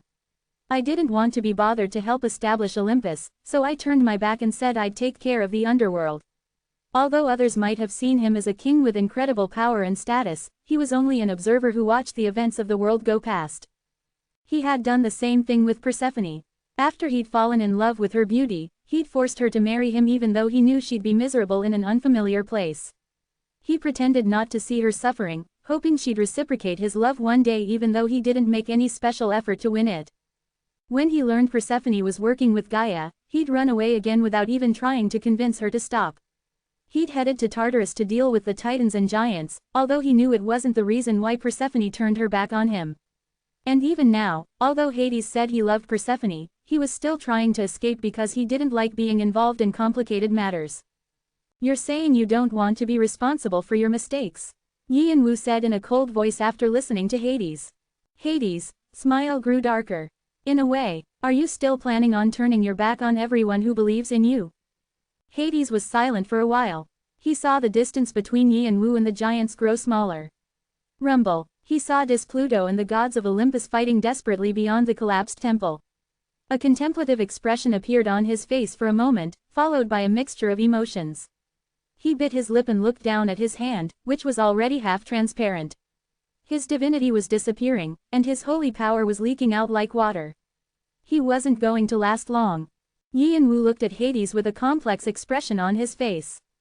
Just a few days ago, the world was at his feet, and now he seemed to be teetering on the edge of a cliff. What do you want me to do? Take responsibility for your actions. Yi and Wu's eyes blazed. Hades opened his mouth as if he wanted to say something, then closed it again with a heavy nod. I will. Can you put me down? But, don't worry about them. Even if I'm little more than dead wood right now, I'm still useful enough for that. Hades narrowed his eyes and waved his hand. Boom. The approaching shadows of the giants and Persephone crashed into an invisible wall. Boom boom boom. They pounded on the barrier, but it didn't move at all. Yi and Wu could barely even hear the sounds they were making. Hades quietly freed himself from Yi and Wu's arms. He took faltering steps, unable to find his balance. Yi and Wu tried to help him, but Hades put up a hand to stop him before he straightened up. At that moment, it looked like the king of the underworld had returned. It was hard to tell what made him change his mind after he'd already tried to give everything up, but one thing was clear, he was attempting to do something important. My divinity has already scattered, and I will no longer recover. Then, Yi and Wu tried to say something, but Hades cut him off. But if I have a clear successor and announce it properly, the pandemonium will be dealt with. Cashing. Hades pulled out his sword from its sheath. It was impossible to progress with the bonus because Alpharon had blocked the system. There was only one option left. He had to pass down not only the bonus, but also all the power he had in order to force Yi and Wu's divinity to increase. Not a single scheming god or demon would be able to stop him. Nor would Alpharon, since there had never been a situation in the past when a transcendent gave everything of his to a mortal. However, to Hades, he was only returning everything he'd received from him. He had no regrets about it. And in the future, after Yin Wu exuviated and gained transcendence, when he properly realized holiness, Pluto would flourish again. The transfer of the throne will now begin. The successor -- must kneel and bow to the king to pay his respects. Hades, quick! Hades hurried Yin Wu as if there wasn't much time left. Yin Wu bit his lip. Of course, he knew that Hades was trying to pass down everything he had before he closed his eyes forever. His throne, power, holiness, divinity, legends, and everything else he'd accumulated. Yin Wu had rescued Hades hoping he would regain the will to live and take care of the mess in Tartarus, but Hades was sure that he no longer had a role to play. I'm already a part of the old generation. Just as the Black King faded away and Mother Earth stepped back, it's time for me to give up my position to you and retreat into history. Besides, who would follow me, the cause of all this mess, even if I raised my sword again? Hades smiled faintly at the grim-looking Yin Wu. It was a smile that had none of his usual cynicism or scorn, and Yin Wu had never seen it on Hades' face before.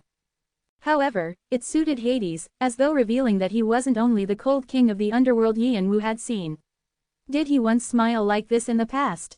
If a new successor were to appear, it would be like a spark for the resurrection of Pluto. Hades wanted Yin Wu to use him since he was a setting sun anyway. If he continued to rule Pluto, they would face nothing but loss. However, if he fought the enemies on the front lines, and his successor led Pluto after his death, it would be a completely different situation. They would be able to reorganize under their new leader, and their will to fight would rise as they mourned their dead king. Hades wanted to leave the future of Pluto and the underworld in Yin Wu's hands, believing that their continuation was only possible with Yin Wu. Although it's a bit late, I still want my subordinates to remember me as a good king in the end. Can you help me? Yin Wu couldn't answer and clenched his teeth. His head spun as he tried to come up with other things they could do to save Hades. Open hollow corner bracket hung close hollow corner bracket Jung Wu anxiously said. Boom, boom, the barrier shook violently, and the color of the shadows intensified. The giants pounded more violently to break the barrier, and it was in danger of collapsing. Hurry! Yin Wu had no choice but to kneel when he saw the urgency in Hades' eyes. Yes, Your Majesty. He slowly lowered his head and took off his mask. Hades nodded with a solemn face as he tapped Yin Wu's head and shoulders with his sword. Will the successor -- swear to the heavens and the gods to be diligent in all the tasks and responsibilities given as the new king of the underworld? I swear. As the successor -- confident in his ability to preserve the history and traditions of the underworld as the new king of the underworld. I'm confident. Good. With this, I hereby announce that -- is now the new king of the underworld. Hades has given his blessing.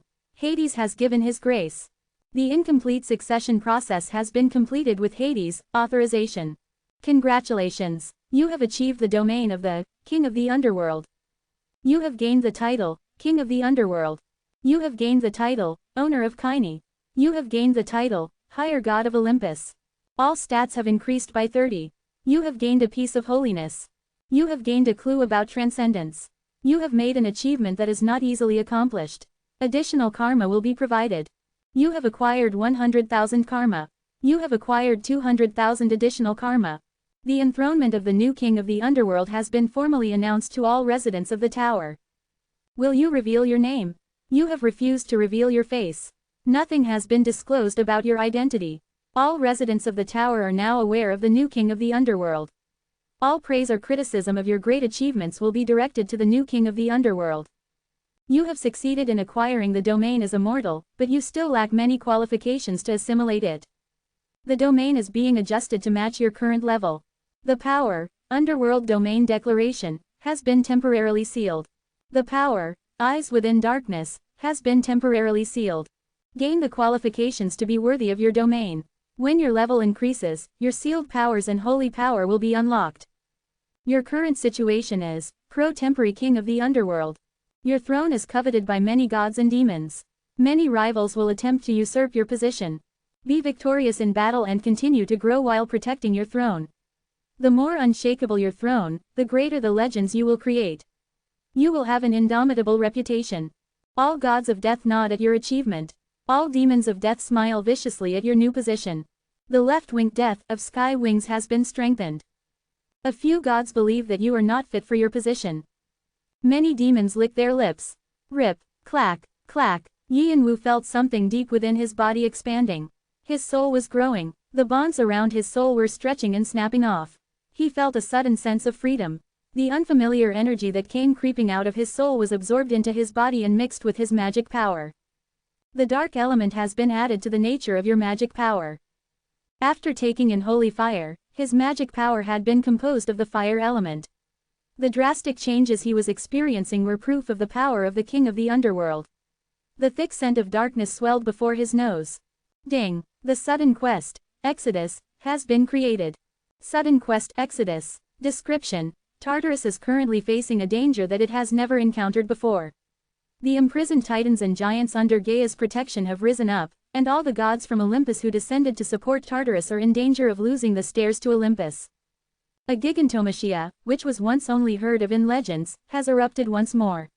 You have been crowned as the king of the underworld in the middle of this turbulent era, and your position has already been announced to the residents of the tower. The soldiers of the underworld are looking at you in hopes that you'll rectify the situation quickly. Your duty is to grant their wishes.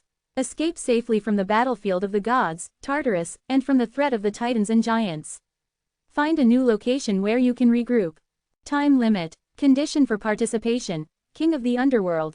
Conditions for success: 1. Gain the trust of Dis Pluto as their new king. 2. Lead Dis Pluto to safety away from the titans, giants, and Tartarus. 3. Escape from danger and create a base camp in a safe zone. Rewards: 1. Power, Underworld Domain Declaration. 2. Summoning of Dis Pluto. 3. Qualification to reconstruct Tartarus. 4. New piece of holiness and clue to transcendence. The sudden quest was Hades' final request, and the duty he had to fulfill as king. It'll be quite difficult, but I entrust it all to you. Hades patted Yin Wu's shoulder with a smile. Yin Wu looked at him grimly and nodded before putting his mask back on. Spreading his fire wings open, he quickly rose and left. He knew he wouldn't see Hades again, but he didn't say goodbye. He could only do one thing: respect Hades' final decision as the former king of the underworld. As he watched Yin Wu leave, Hades thought to himself, how funny. My days were filled with despair for hundreds of years as someone who ran away from his duties, but I changed after just a few words. Have I always been this fickle? However, he knew what he wasn't. It was only that Yin Wu's words had struck a chord. Yin Wu had reminded him of his duty to protect those who believed and followed him. It wasn't the power of a king or his position as an Olympian that moved Hades but the faith of his followers. He didn't want to just fade out into insignificance and linger in Yin Wu's memories as an incompetent king. Boom, crash. Just then, the invisible barrier finally collapsed and black shadows flooded in. Giants ran towards him baring their teeth, believing that they could easily defeat him now that they had taken his holy power. You've become a laughingstock, Hades, to be looked down on by such deplorable scum. Rumble. Hades swung his sword with a smirk. Black bolts fell from the sky, blowing the giant Hippolytus away and turning him into a bloody clump. How could Hades still be so powerful? The remaining giants and their subordinates were stunned. Hades smiled widely. You despicable idiots couldn't even lift your heads in my presence, and now you dare block the path of a king. The fierce aura he exuded with the last of his energy made it evident why he was the king of the underworld and the eldest of the gods of Olympus. No one will pass me. Bitchat, you. Sorry, General. Lamb gritted her teeth as she looked at the blade that pierced through her chest. Her blue-haired subordinate looked at her sadly. Although Bitchat had a playful nature, he was more serious than anyone else in battle and always took care of his comrades. She never imagined he would betray her like this. When she realized the energy around him was similar to Typhon's, she finally understood that the hand of the titans and giants hadn't just reached into Olympus but Dis Pluto as well. I couldn't see any other path. She also understood the weak excuse that Bitchat offered. He was probably at a loss and frustrated by the fact that they'd been losing holy territories day by day. In a dark situation without any hope for the future, it would have been difficult to refuse Typhon's offer. She couldn't even begin to guess how many soldiers had made the same choice. If she'd known this would happen, she should have taken better care of her subordinates instead of giving her all to fighting. But with the blade in her chest, it was too late. You don't need to feel sorry.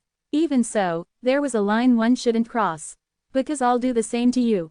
Bichat was swept away from the impact even before he realized he was being attacked.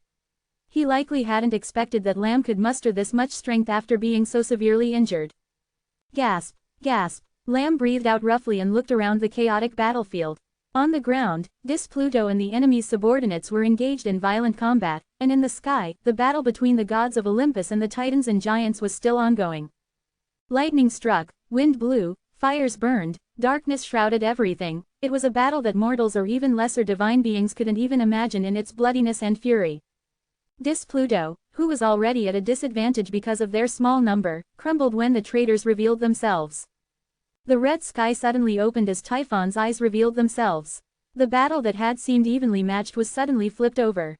Typhon struck the gods with divine punishment, sweeping many of them away with a sudden flash. Dike, Themis, Pothos, Isolus, and many more disappeared before they could react. There were many others that didn't reappear. The columns of light that connected Olympus and Tartarus were slowly turning black. As soon as they become columns of darkness, the Titans and Giants' invasion of the heavenly world would succeed. They were already on the brink of victory, and Typhon was already taking possession of Tartarus. Open hollow corner bracket Olympus is in our hands. Athena and Hermes moved frantically. Despite their mutual hostility, Poseidon fought with them, creating wild storms.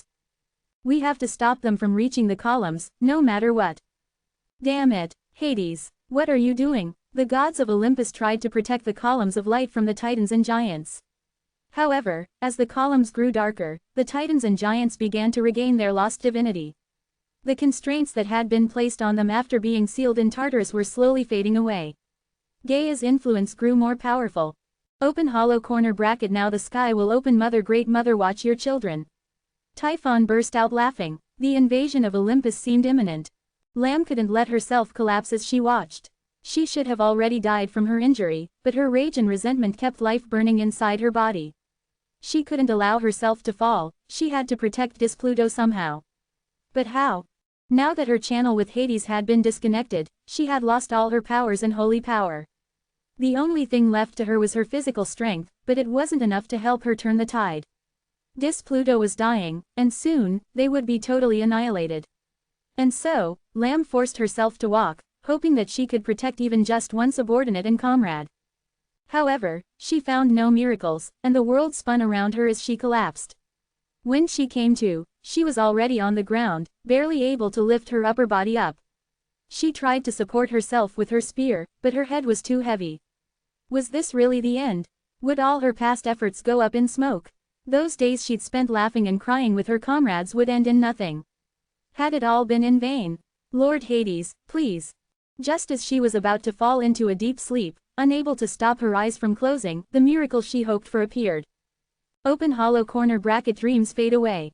She dimly heard a voice, and in her blurry vision, black-red flames split apart like wings. It was the image that had always brought victory to them, and so she could finally close her eyes with a smile. He's here, at last.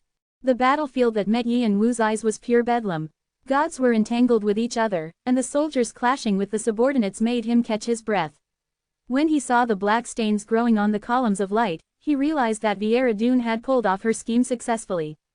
At the moment, nothing could stop her.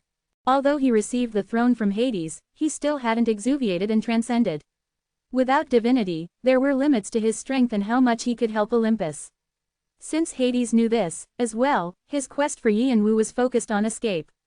He wanted Yi and Wu to regroup the soldiers and reclaim Tartarus later when everything was settled, which was why Yi and Wu tried to do everything within his capacity. Time difference. As time slowed, he observed the progress of the war while checking to see what he could do to help. First, he looked for his comrades.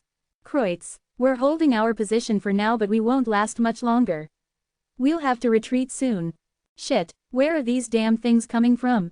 Please, hold on just a little longer. Hurry. We're reaching our breaking point.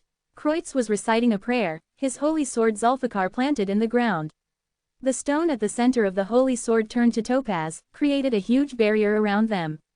Thud, the monsters threw their bodies at the barrier as Galliard shot out arrows one after the other to stop them from approaching. He also sent them towards the monsters with higher statuses to thin out their ranks. Among them, Khan was the busiest. He wove in and out of the barrier using the an.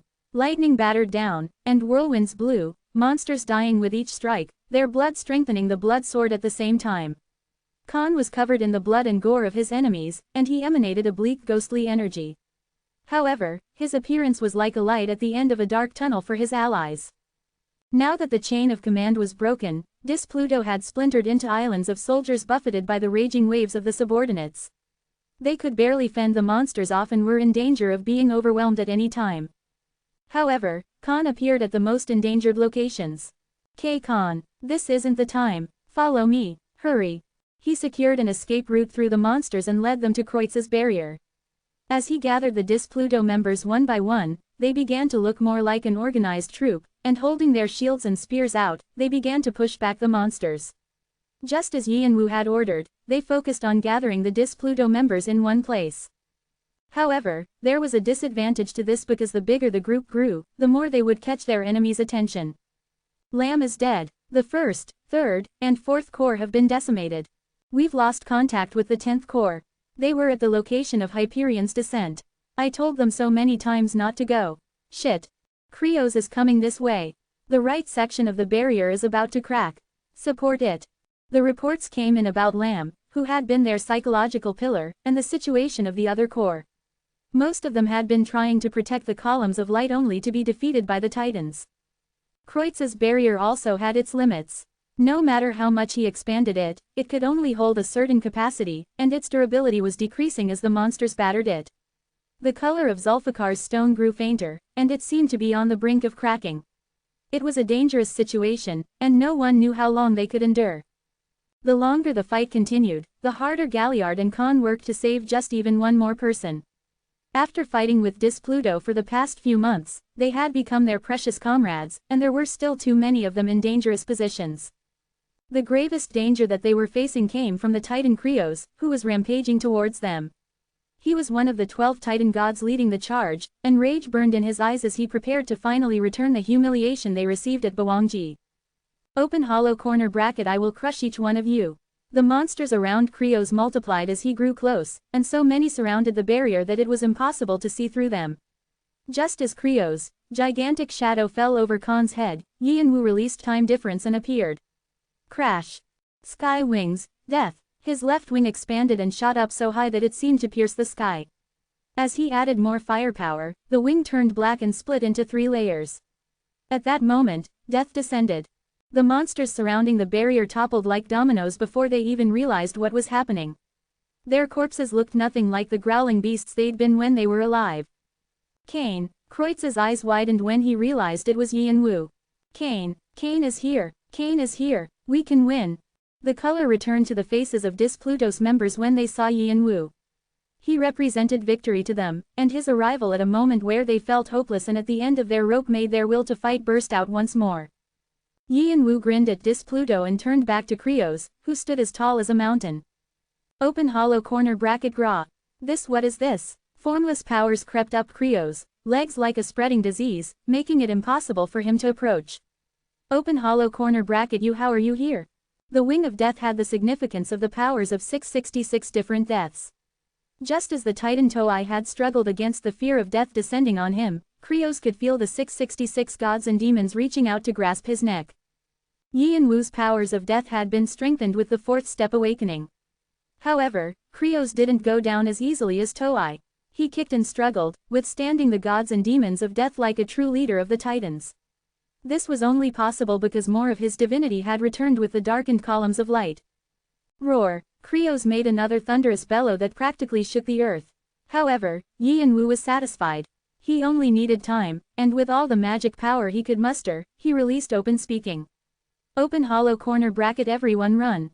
There was no need for him to give directions because only one path was open, all the way to Myeongbujian, where Yanwu first cooperated with Pluto successfully. There was another column of light there. Open hollow corner bracket. Where do you think you're going? Krios stretched his hand when he saw Yanwu and the others escaping. The 666 powers were still eating away at his body. It was dangerous to disregard them, but stopping Pluto was more important. The Pluto bastards were nuisances that had bothered them during the time of their imprisonment, and if he didn't get rid of them once and for all now, there was no way to predict what they would do in the future. He had to nip the threat in the bud.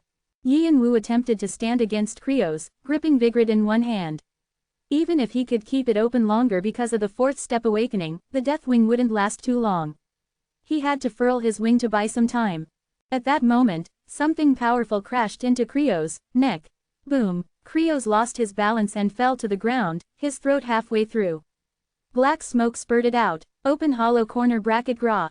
How dare you! Krios thundered in fury. However, a flame shot up from his chest and soon spread to the rest of his body. How dare I? Dare! Athena growled as she glared at Krios. She had seemed so sad and frail in front of Yi and Wu, but at this moment, he could see why she was the goddess of war, her eyes flashing intensely under her helm. Those should be my words. You fools dared to harm my children in front of me. You degenerates. Swish. Space opened, and 9-petaled shields rushed out one after the other, her holy artifact, Aegis. It was like watching flowers fall to the ground.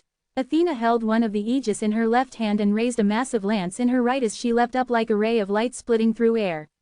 Ping! She landed on Krios' forehead. Open hollow corner bracket gra. Close hollow corner bracket. She crushed his skull, and a large storm of fire blazed over his body. The crack on his forehead spread to his arms, and black smoke leaked out.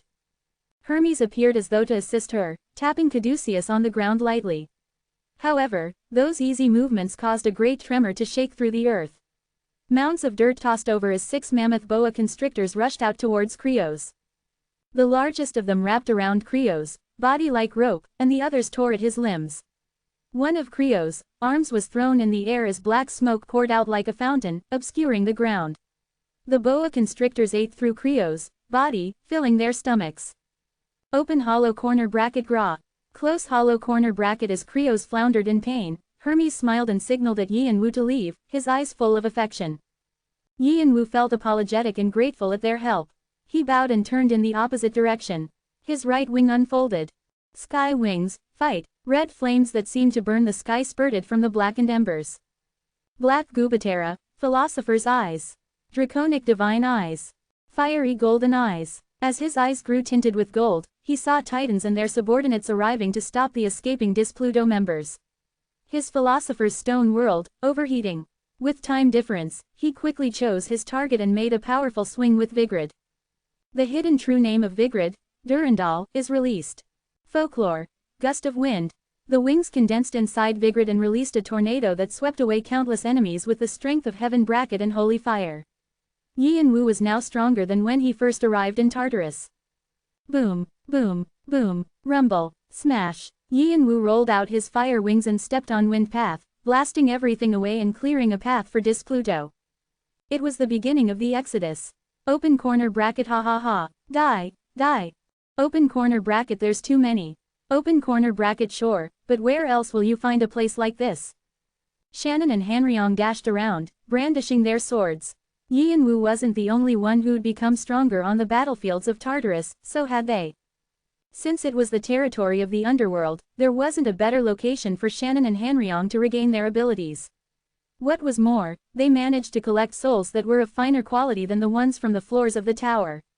They could feel their levels increasing every day. From some time, Shannon had been forging a path to a new peak that he hadn't experienced when he was still alive. It was a mystery to him. He was close to overcoming the wall that blocked his way to becoming a ranker, and each day felt new to him.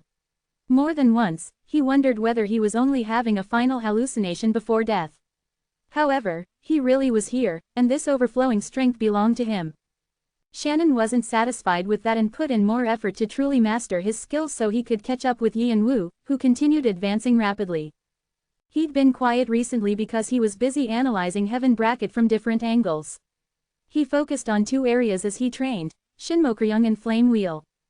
The one-horned tribe referred to Shinmokryung as Shinbup, the way of moving of body. Just as a pine tree didn't lose its green leaves even in a tough environment and bamboo bent instead of breaking, Shinmokryung was perfect for Shannon, who had walked the path of the sword all his life. The symbol of Shinmokryung was Mok, or tree, and it enhanced Flame Wheel, which he used to strengthen his skill volcano. After all, fire burned fiercer with wood as its fuel. Now, the results of his cultivation were apparent. The flames that burst out with every stroke of his sword swept away monsters, their souls then becoming nourishment that added to his power. Open corner bracket our master said something about this. What was it again? Oh, right, that. Shannon burst out laughing. He was having so much fun that he almost seemed crazy. Open corner bracket this is speed leveling, ha.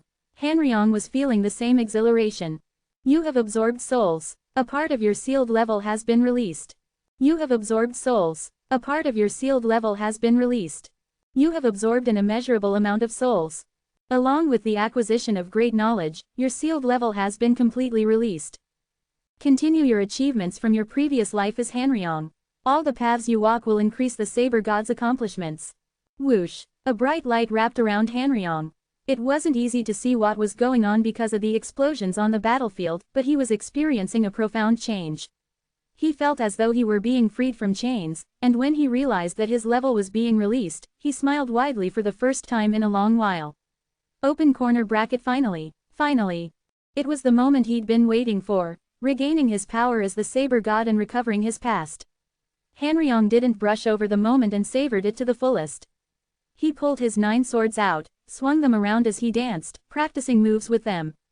His movements were smoother and sharper than when he'd been alive. Like Shannon, it was a change gained from studying Heaven bracket. The areas he'd been interested in were flowing water and Jeomkangpo. Flowing water was a type of footwork. Because he used 9 swords planted in the ground, footwork took priority over all else for him, and flowing water was the most ideal method to develop it. Rivers that curved over mountains were smooth but sometimes caused floods. When they flowed into the ocean, they created hurricanes and storms that swallowed the world. It was the flawless adjustment of intensity. Jeomkangpo had the edge and sturdiness of steel, so Hanryong's blade became equally strong. Crash! Rumble! As they followed the path that the 2 death nobles opened, the spirit Gwai stretched out their shadows and took in the souls. The fog of the ghosts screeched more loudly above them. The darkness nemesis propagated bound their enemies, and Nike hid in the fire scorching the ground, devouring everything in its vicinity like hellfire.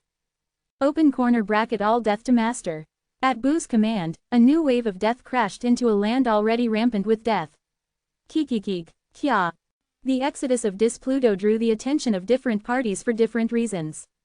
The isolated members went to great lengths to jump over hurdles and run towards Yi and Wu. The cheers for Yi and Wu grew louder, and the group began to grow bigger even as more attempts to thwart them arrived. Open hollow corner bracket Black King the first apologize, but you cannot leave close hollow corner bracket Typhon's eyes in the sky focused on Yi and Wu and a bolt of lightning thundered his way. Yi and Wu instinctively raised Vigrid, but he abruptly stopped even as he was unfurling fire wings. There was something abnormal about the power of the lightning. Open hollow corner bracket careful. At Yi and Wu's shout, the Pluto members stopped running and went into defensive postures. Shannon and Hanryong, who had been destroying the monsters in their path, looked ahead with grim faces. Everyone was tense. Sweat gathered in the hand that held Vigrid as pieces of the Ruyi Bang floated around Yi and Wu, waiting for his command. Where the lightning struck, the thick dust settled down and a man appeared with heavy bangs that covered his eyes. Although he didn't exude any exceptional energy, Yi and Wu felt his heart contract. He couldn't see any imperfections through his draconic divine eyes. The man was a flawless, outstanding being. When the hair covering the man's eyes shifted and revealed his eyes, Yi and Wu immediately realized who he was. Typhon. Everyone grew even more uneasy at those words. No one expected that the king of the giants who was busy dealing with the gods of Olympus would appear. Successor to the Black King, I apologize, but your cute tricks must come to an end. Typhon brushed his hair back with a cold smile. We need you. Cashing, clang, Shannon and Hanryong raised their swords to protect Yi and Wu. Open corner bracket our master is pretty charming, but haha. I think he's been quite particular with men these days, am I right? Open corner bracket do you feel the need to joke right now? Brahm, Khan, Galliard, and Kreutz all tightened their grip on their weapons. The Pluto members looked serious and ready to move against the leader of their enemies who had put them in their current predicament. They were also filled with determination to guard their new king. However, Typhon just smirked as if he found them amusing and took a step forward. Strong winds whirled around them, making it difficult for people to remain standing. Yi and Wu gritted his teeth and formed the Ruyi Bang pieces into a spear, connecting Vigrid on one end. Clack. In fact, he'd been expecting Typhon's arrival. The Black King was an outstanding being who made an apostle out of the King of Titans, Kronos. Although Yi and Wu wasn't sure, He suspected that the Black King was a conceptual god who had existed from the beginning of time and was at least as powerful as Gaia. Because Typhon said he was Kronos' successor and possessed his power, there was no way he would want to let the new successor to the Black King, Yi and Wu, leave. He probably hoped to force Yi and Wu to be his subordinate or do all kinds of experiments on him. Is there a way out of this? Yi and Wu racked his brain as he looked at Typhon standing in front of him. Many calculations went through his head with time difference, but crash. What are you trying to see? You have no viable options. Typhon followed the speed of Yi and Wu's thoughts and easily destroyed his skill so Yi and Wu couldn't try anything. Yi and Wu stepped back, vomiting blood. His hold on the Ruyi Bang tightened. He would have liked to properly display the power of the throne that Hades had passed down, but his level wouldn't allow him this benefit yet. Were they at a dead end? This was the only thought running through his mind. Just as he rolled out the wing of death and the wing of fight, thinking that he would at least go down with a fight, something powerful shot down in front of him. Whoop-de-doo, whoop, boom. For a moment, Yi and Wu thought a giant that arrived to help Typhon, but the arrival's hostility was directed at Typhon instead. He was over 2 meters tall, with massive muscles and a fierce expression that reminded Yi and Wu of Fant. Most importantly, Yi and Wu could feel one of the channels around him grow clearer. Ares grins at you. Ares hopes you give some of your attention to him. The man smiled crookedly as he glanced at Yi and Wu before roaring at Typhon, thrusting Typhon's aura away as though it had never been there. Typhon's expression hardened. What is this child's play, Ares? Ares was Zeus' son and one of the 12 Olympians. Like Athena, he was also a war god. He laughed boisterously. Ha ha ha, this is just a little something to appeal to my apostle. I was thinking I ought to make an awesome appearance since I'm a god, no. Apostle. Everyone's gazes turned to Yi and Wu at Ares' ridiculous words. They seemed to be asking when he'd become Ares' apostle. However, it was Yi and Wu's first time hearing about it as well, so he just narrowed his eyes at Ares, wondering what he was talking about. For a moment, he thought Ares was planning something, but it didn't appear that way.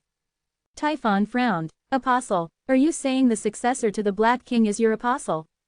Nope, but he will be soon. Ares pounded his fists together with a smirk. I'm planning on showing him a bunch of cool stuff to entice him. Here's a stunning war god with a broad back protecting him and his friends from danger. Damn, doesn't that sound cool? Any man would fall in love, why wouldn't he, too? Agares snorts, asking what kind of bullshit Ares is talking. Also, I'm the god of fighting and war, which means I'm a guardian of the path our pretty little apostle here wants to walk on. Agares is shocked. Agares looks at you as though he just remembered your goal. And we're both part of Olympus, so I can help him as a sunbae. Ha ha ha, so Typhon, you should clear a path for my apostle here. Agares is anxious. A message from Agares has arrived. Message. What about me? Except me, I'm a greater being than that idiot. I can help you guys. A message from Agares has arrived. Message. Quick, hurry before. Agares' messages have temporarily been blocked with the user's authorization. Yi and Wu sighed as he blocked Agares' panicked messages. He was grateful help had arrived, but the help seemed a bit weird. From what he knew, Ares was famous for his arrogant attitude, and he was considered a troublemaker in Olympus. Yi and Wu felt like laughing because a guy like that was acting so passionately just to have him as an apostle. He could guess why. Ares had been quite interested in him for a while, but with his sister Athena protecting Yi and Wu, he could only twiddle his thumbs and watch. Now that she was busy with Krios, he had a chance to make a strong impression, just as he said. He was a simple character who thought that he could convince Yi and Wu this way, and it suited his personality perfectly. However, Yi and Wu was becoming exasperated at how hysterical the situation was making Agares. Many gods cringe at Agares and Ares. Many demons shake their heads at Agares and Ares. However, since Ares was one of the strongest in Olympus when it came to battle skills, with his help, Yi and Wu would easily avoid Typhon. You imbecile, you want to fight me on your own. Me, someone even Hades couldn't defeat. Typhon released his level, dissatisfied at Ares' confidence. Rumble. Dark clouds filled the skies and thunder began to boom, ready to a holy punishment. But Ares clenched his fists and smiled ferociously, like a lion ready to attack a huge elephant. What makes you think I'm alone? What? Typhon frowned. At that moment, he suddenly realized something that had been hidden from him was now appearing. Far away beyond the grass, a beautiful man with golden hair was raising a bow in his direction.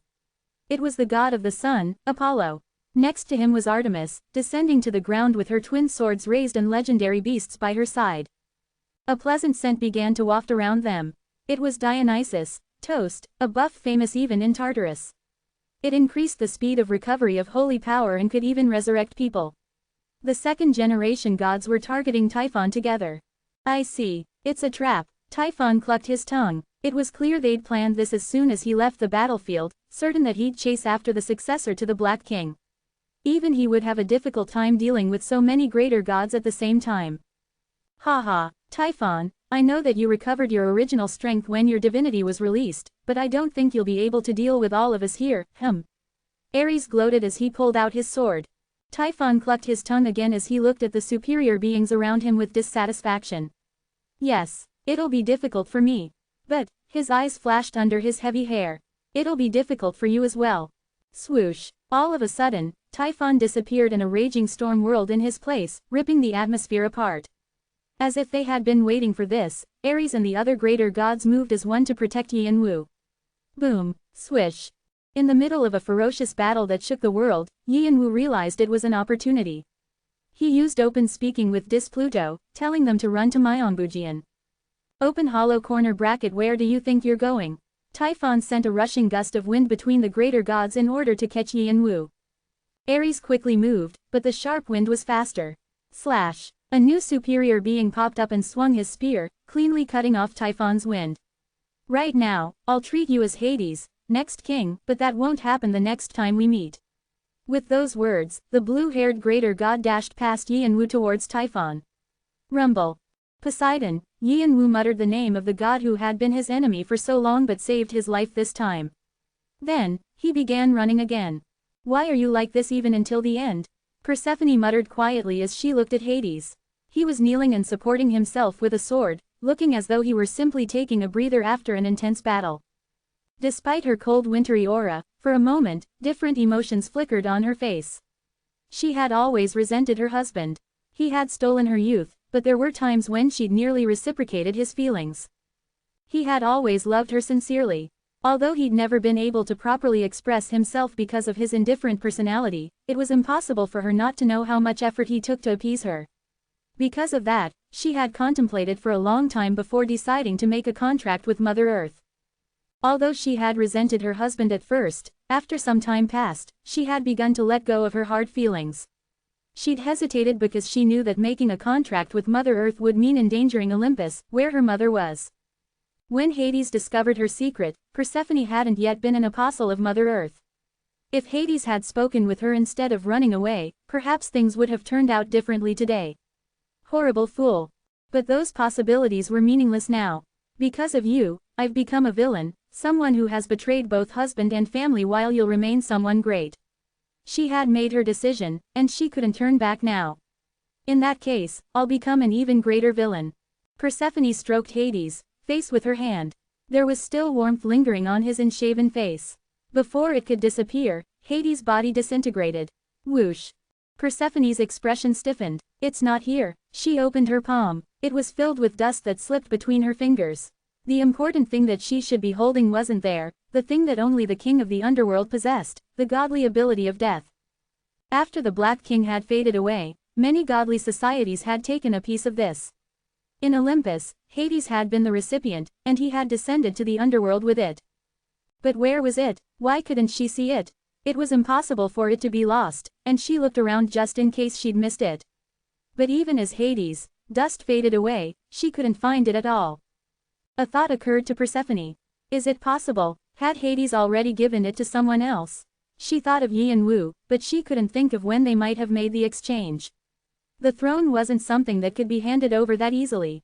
Also, since the recipient was a mere mortal, the system and Alpharon would have refused to allow it to happen. Had Hades made his preparations expecting this? When? The questions that filled her head didn't change the fact that the power of the throne had been taken right from under her nose. The power of the throne was a necessary part of making Tartarus completely hers because it possessed the right of ownership. Persephone slowly stood. You made things complicated until the end.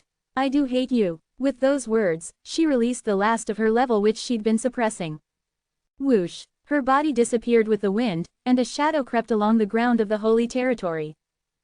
It was around then that darkness began to flood the ground like water, rising up to the knees of those remaining on the battlefield before releasing a black haze in the air.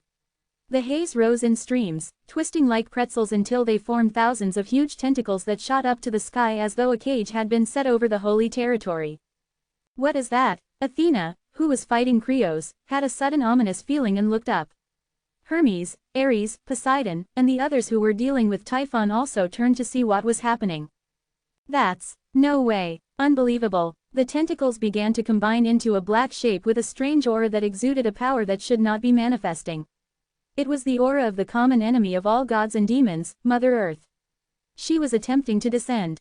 What are you doing, Typhon greater than? Poseidon glared at Typhon, but Typhon just laughed maniacally. Ha ha ha, looks like our queen has decided to go all the way. She tried to stay above the fray, but I guess things haven't gone as she hoped. As soon as his laughter ended, the black form exploded and darkness spread across the sky. Boom, it slowly took shape, growing to an enormous size that made the Titans look tiny.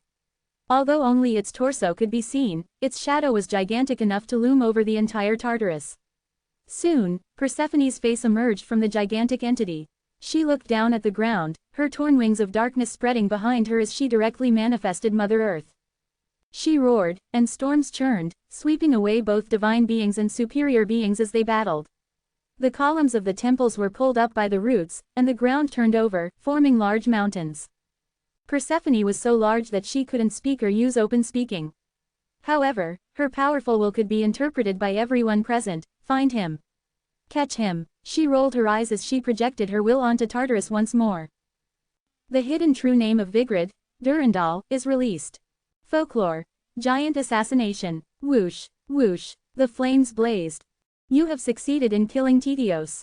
The killing of another god has been added to your achievements. You have achieved. You have succeeded in stealing a piece of holiness from Tityos. The holiness is added to the incomplete sections of the throne. You have gained an additional clue on transcendence. Even though they'd managed to avoid Krios and Typhon, Pluto's troubles didn't end. Titans and giants intensified their chase, rushing in to take advantage of this opportunity to completely eliminate Pluto and nip any future problems in the bud. Yi and Wu had to destroy them while Shannon, Hanryong, Rebecca, and Bu prevented them from moving. He spread his fire wings, flying among the enemies. He lost count of the number of monsters and gods he cut down. Because he was fighting too many at once, the Philosopher's Stone began to overheat. Although he had the purple magic power of the Soul Stone and his demonic draconic divine body that had been awakened to the fourth step, they weren't enough to remove his mental exhaustion. If there was a silver lining, it was that he could steal a bit of holiness from gods when he killed them.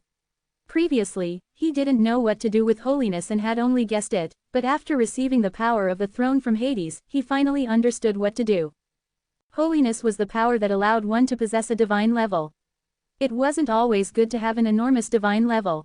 Although it gave you the upper hand in battles, you also risked falling as much as you rose since maintaining a high divine level put a lot of stress on the soul. It also created a lot of vulnerabilities. However, if you possessed a great amount of holiness, things were different. Holiness was the power that allowed you to maintain a level and make it steady. However, it wasn't easy to gain holiness. You had to gain a lot of followers or acquire the knowledge to replace it with transcendence. However, unlike gods with countless followers, there were constraints on how Yi and Wu could gain holiness because he was immortal. He couldn't use the power of the throne because of his lack of divine level, but if he could steal holiness from those he killed, he could make up for it and build a foundation as he steadily awakened the power of the throne. Rumble, crash. With the acquired holiness, the sealed power, Eyes Within Darkness, has been successfully released. The power, Eyes Within Darkness, is being used to recognize the nature of the underworld. To a limited extent, he could use the power of the throne as he awakened the powers. He had bound the power of gods and demons to wings because of how hard it was to control them, but he had no need to do that with the power of the throne since it stemmed from a domain he already possessed. Boom! How many times had he swung the Ruyi-Bang and Vigrid? Ha! Ha ha! Yi and Wu and Pluto were nearly at their destination, the Myeongbujian. Yi and Wu could see the great mountain, Kronos' corpse, that divided the land. The pocket watch in his breast pocket trembled the closer he grew to the corpse, reacting in the same manner as the cast of the Black King. Since Kronos had the power of the Black King, it was probably an automatic response. However, Yi and Wu didn't have the time to wonder about it. They're coming again. A new group had appeared in pursuit. Open corner bracket, damn it. I'm fighting to my heart's content today. What are those Olympus bastards doing? Why didn't they take care of those?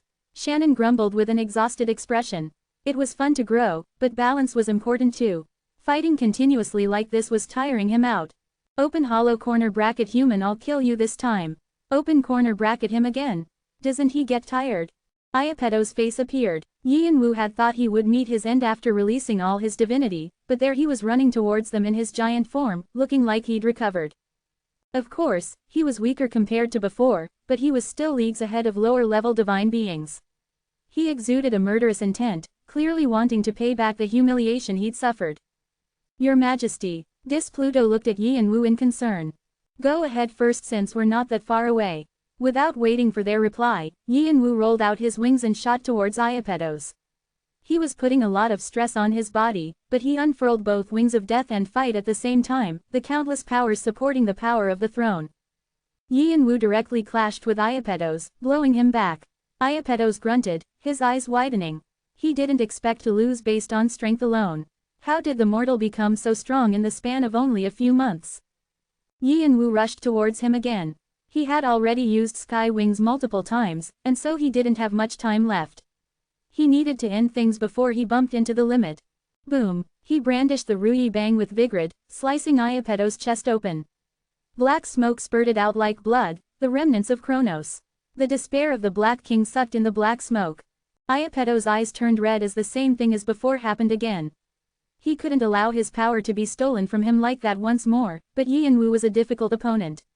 With every clash, he suffered more injuries. As they battled, Yi and Wu began to reach his physical limits. He kept suffering internal injuries, and Iapeto's broke his limbs multiple times. Yi and Wu had to regenerate them again and again. Rumble. The two were pushed back by a large collision. When Yi and Wu flapped his wings to end the fight, something unexpected occurred. A black tsunami appeared and began to head their way. Open hollow corner bracket, my queen. What is? Iapeto's was swallowed up by the black tsunami before he could even finish speaking, and the tsunami tried to swallow Yi and Wu next. Persephone, Mother Earth, or Viera Dune. He didn't know for sure who it was, but it was certain that the black tsunami that looked like sticky tar wasn't something he could fight. Open hollow corner bracket, hung. Jung Wu shouted out, seeing the danger. Yi and Wu gritted his teeth and beat his wings to retreat quickly, not forgetting to collect all the souls and monsters lying around. If they were eaten by the darkness, it would be hard to find them again. I can't let it get to Pluto. Yi and Wu scanned Myongbujian. Pluto was nearing the column of light. Khan and the others were helping them get to the higher floors as Yi and Wu had ordered. He had to buy more time. Just as he was about to turn, the black tsunami abruptly changed its course and moved towards the column of light as though it knew what Yi and Wu was thinking. Shit. Yi and Wu returned and shot his powers one after the other to delay the tsunami, but he barely affected the tsunami and couldn't even slow it down. Give me the throne. The tsunami's thoughts annoyed Yi and Wu. He could sense the voice of Mother Earth mixed with either Persephone's or Viera Dune's voice. It sounded like it was obsessed with him. Soon, Yi and Wu reached the column of light. However, less than half of the members of Pluto had ascended. The situation was truly dangerous. Yi and Wu stopped retreating and gripped the Ruyi Bang. Even though he risked being swallowed by the tsunami, he needed to stop it. Time difference. Yi and Wu began looking for solutions. Mother Earth and Persephone's tsunami was right at his feet, and the wings of death and fight weren't enough to block it. He needed help, but Athena, Hermes, and the others were tied up as well. In that moment, Yi and Wu read the many gazes that were looking at him. The King of Seven Hells watches your throne. Saitagarba watches your throne. The gods and demons of death had watched Yi and Wu without too many reactions after he received the throne from Hades. He finally understood why. They were trying to help him. They didn't see him as someone to test but acknowledged him as Hades' successor, someone who was an equal. Even though that wasn't quite reality yet, it would be one day in the future. When he realized this, Yi and Wu found himself holding a new ace. Regular time returned, and just before Mother Earth's black tsunami reached him, Yi and Wu licked his lips. Come. As soon as he spoke, black-red light exploded and expanded from his body. Flash. It burned brighter than the wing of death ever had. At that moment, all 666 gods and demons of death manifested into Yi and Wu's body. Nergal has succeeded in manifesting. Halfus has failed to manifest. The King of Seven Hells has failed to manifest. Yi and Wu felt a spike of dizziness. It was a ludicrous thing to attempt the manifestation of 666 gods and demons through their channels with the help of the Death Wing. He'd seen Poseidon forcibly manifest through Benteke, and many gods had already manifested through Yi and Wu's own body, but none of those experiences could be compared to a manifestation with this staggering number. He wasn't even sure if it was possible. If he didn't have the throne of the underworld, and they weren't bound to one category of the Death Wing, he never would have attempted it. The feeling of the will of so many gods and demons already forced down an intense pressure on him, and his soul felt as though it would be crushed. Although he had grown, he was still tiny in the face of these divine beings. It was only thanks to the power of the throne that Yi and Wu managed to bear it without collapsing. When his body reached a critical point, dragon scales erupted on his skin. This time, they were thicker and sturdier than ever, and they covered his entire body like armor. His dragon wings and tail finally grew completely. Whoosh! The pressure that emanated only from the draconic species burst out of him like a wave, and he now exuded the true energy of a dragon, beyond that of a dragon human or polymorph because of the change inscribed in his heart. His heart shook turbulently, breaking and recovering over and over. After this process, his heart slowly took on the form of a bead. The heart was the center of life and pumped blood out through countless veins. It was also a magic power organ that created and distributed all magic power. His heart was now rapidly changing, evolving from its original function to a superior organ, modifying the magic circuit along with it. Thump, thump, still in the shape of a bead, his newly recreated heart pumped fiercely, sending his blood around his body faster and releasing greater amounts of magic power. The symbol of the draconic species and root of all the powers they possessed was finally born, a dragon heart. It was on a completely different level from what Yi and Wu had possessed before and lived up to its fame as the most efficient magic power organ. It was so grand and mighty that it felt as if the mana stream of the fourth step of the awakening had been forced into his body. It was the fifth step of the awakening. The fifth step of the awakening has been released. Power. Element establishment. Element establishment. Description. The ancient dragon Kalidas set up an 8-step process to help the contractor adjust to the dragon body quickly. This is the fifth step. The magic power that arises from the dragon heart is put into contact with the mana stream in the atmosphere, and this flow allows you to use and establish any elements in your domain at random. Heart. The center of the dragon, the heart can take in magic power and emit it outside the body. The magic power used during this process interferes with ideas. Magic can be established according to your will and proficiency. Breath. You can now integrate the element in the mana according to your preference. The elements that are condensed during this process allow you to implement magic more efficiently and can also be used for elemental attacks. His dragon heart was more than enough to support his demonic draconic divine body, which had just been strong hardware. And not only that, the Philosopher's Stone began to resonate with the pumping of the dragon heart. The magic circuit created from the two magic power organs took on the form of a Mobius strip and burst with amplified strength. His demonic draconic divine body tensed one more. Yi and Wu wanted to laugh out loud. This was it, the moment he'd been waiting for. When he had first acquired the Philosopher's Stone, he had wondered how much power he could display if he possessed both the completed Philosopher's Stone and Dragon Heart. The Dragon Heart was a necessary component since he wanted to become a dragon, and he had seen for himself how far the Summer Queen fell after losing hers. The Philosopher's Stone was a well-known magic power organ that was said to be as powerful as a dragon heart. If they resonated together, he was sure something incredible would happen, but this exceeded even his wildest expectations. Was his power amplified twice? 3 times? It was impossible to calculate because it could be even more, depending how he used it. Halfus made another attempt to manifest. He has succeeded. The King of Seven Hells made another attempt to manifest. He has succeeded. The gods and demons who had failed to descend previously now managed to enter his strengthened body. Open hollow corner bracket ha. Pretty good. He could hear the faint laughter of what he assumed to be the demonism. As the manifestations continued, he could feel the strength of the category growing clearer. The vague power of the throne became vivid, and Yi and Wu was struck by a sudden understanding of the divine ability he possessed. This was death, the only concept that affected all living and non-living beings equally. Of course, Yi and Wu was too small to completely understand the profoundness of the concept, but it was a great accomplishment to even grasp its form. Yi and Wu transferred his newly added power into the Ruyi Bang. All powers have been released. All 3 pairs of sky wings unfurled, and black flames blazed on Vigrid, still attached to the tip of the Rui Bang. The highly concentrated magic power shook up the sturdy shape of the aura. Yianwu clasped his spear and created a vortex in the air, lashing Rui Bang to the side. This was the power of the draconic species he'd learned after the fifth step of the awakening. Breath. The draconic species could attack by gathering a specific element in their mouths then blasting it out. Since it was the condensed form of an element, breath was always potent. However, the breath Yianwu shot out was a bit different. The draconic species used their mouths for breath because of their physical forms, but Yianwu felt more comfortable using the weapon in his hand. The aura shot out of the tip of the Rui Bang and turned into breath. It split the approaching tsunami of darkness in two. Although the darkness quickly reformed, it was clear to Yianwu that the tsunami had slowed. It works. His eyes flashed as he clutched the Rui Bang tighter. He began to shoot breath one after the other. Enlarge, Rui. Swoosh, swoosh, swoosh. The breath that started from the vortex poured down on the tsunami of darkness like heavy rain. Osiris has succeeded in manifesting. Izanami has succeeded in manifesting. As the manifestations continued, the firepower of the breath became stronger. Flames grew to towering heights, creating the terrifying sight of darkness and fire assailing each other as though they would make the world shatter. Yianwu just gritted his teeth. Although the awakening and manifestations had made him temporarily forget his physical limits, he couldn't keep it going forever.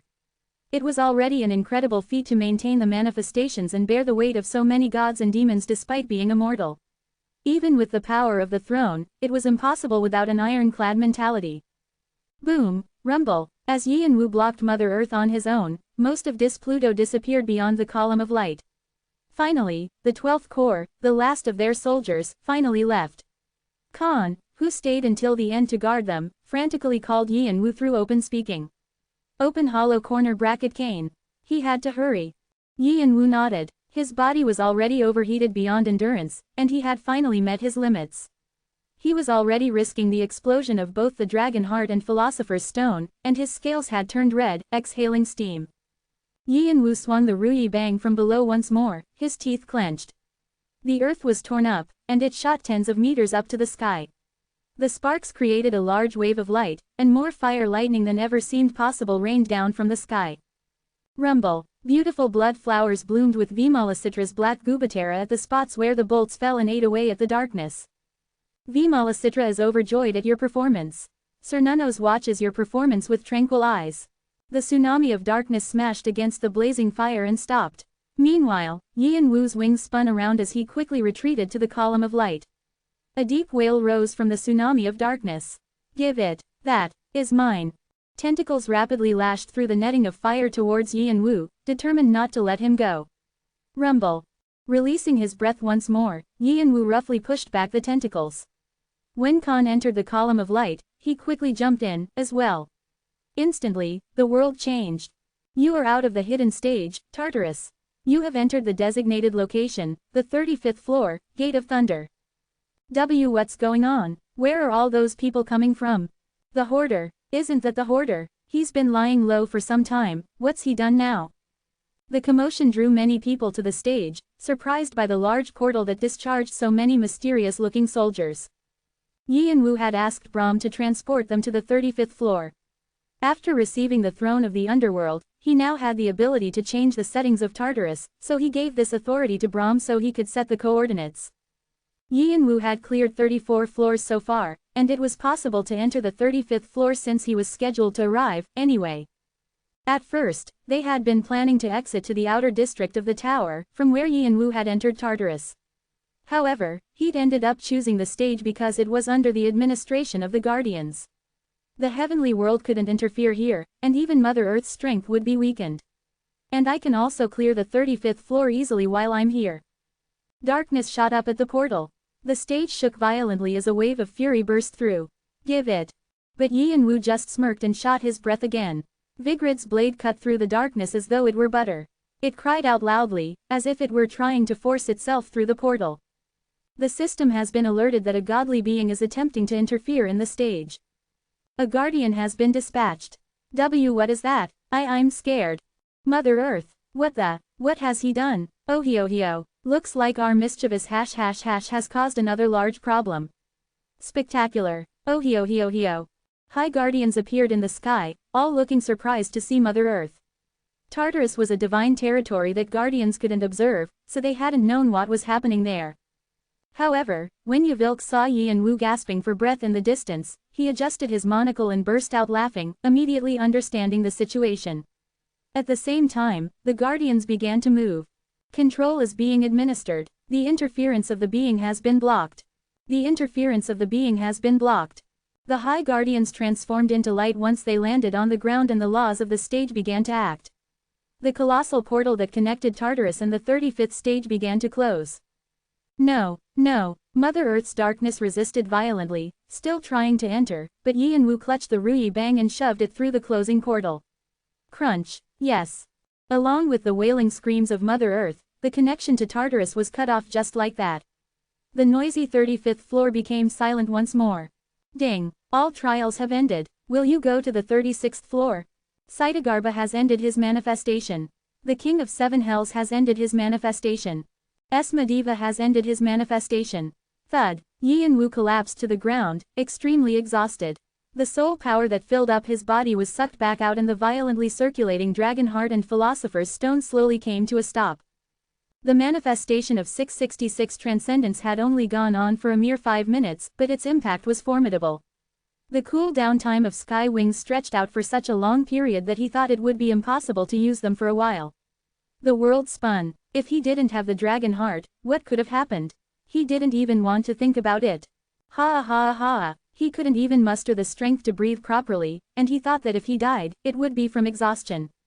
However, the Philosopher's Stone had limitless magic power and a depth that could not be comprehended, and it was already ridding him of his fatigue with the purple energy. When he somewhat regained his energy, he managed to lift his head and look around. Everything was in ruins. The ground had been turned up, and it was impossible to tell that they were on a stage. Deep traces of holy power were left in places like the sky. She sure played rough. He had been so out of it after closing the portal that he hadn't noticed how vast the traces that Mother Earth left behind were. Her will alone was enough to make the stage shake. What would happen if her actual body appeared? He couldn't even imagine it. Kane. Just then, his comrades came running over. Khan scanned Yi and Wu's body and helped him by using a Bian for recovery. Brahm immediately cast healing magic, as well. As his external injuries mended rapidly, Yi and Wu asked, "What about Doyle and Heneva?" "Doyle's still sleeping. Victoria was able to move Mr. Heneva to the outer district so he's fine." Yi and Wu nodded in relief. All of Displuto escaped safely too. Yi and Wu turned to Displuto. As he met the soldiers' eyes, they tried to get up to greet their new master, but Yi and Wu shook his head, indicating that there was no need to. They were just as exhausted as he was, perhaps even more so. Since they lost the master they had been serving all their lives as well as their lands in the span of a day, their feelings were evidently full of turmoil. They needed some time to organize their thoughts and rest. The soldiers thanked him instead of paying their respects.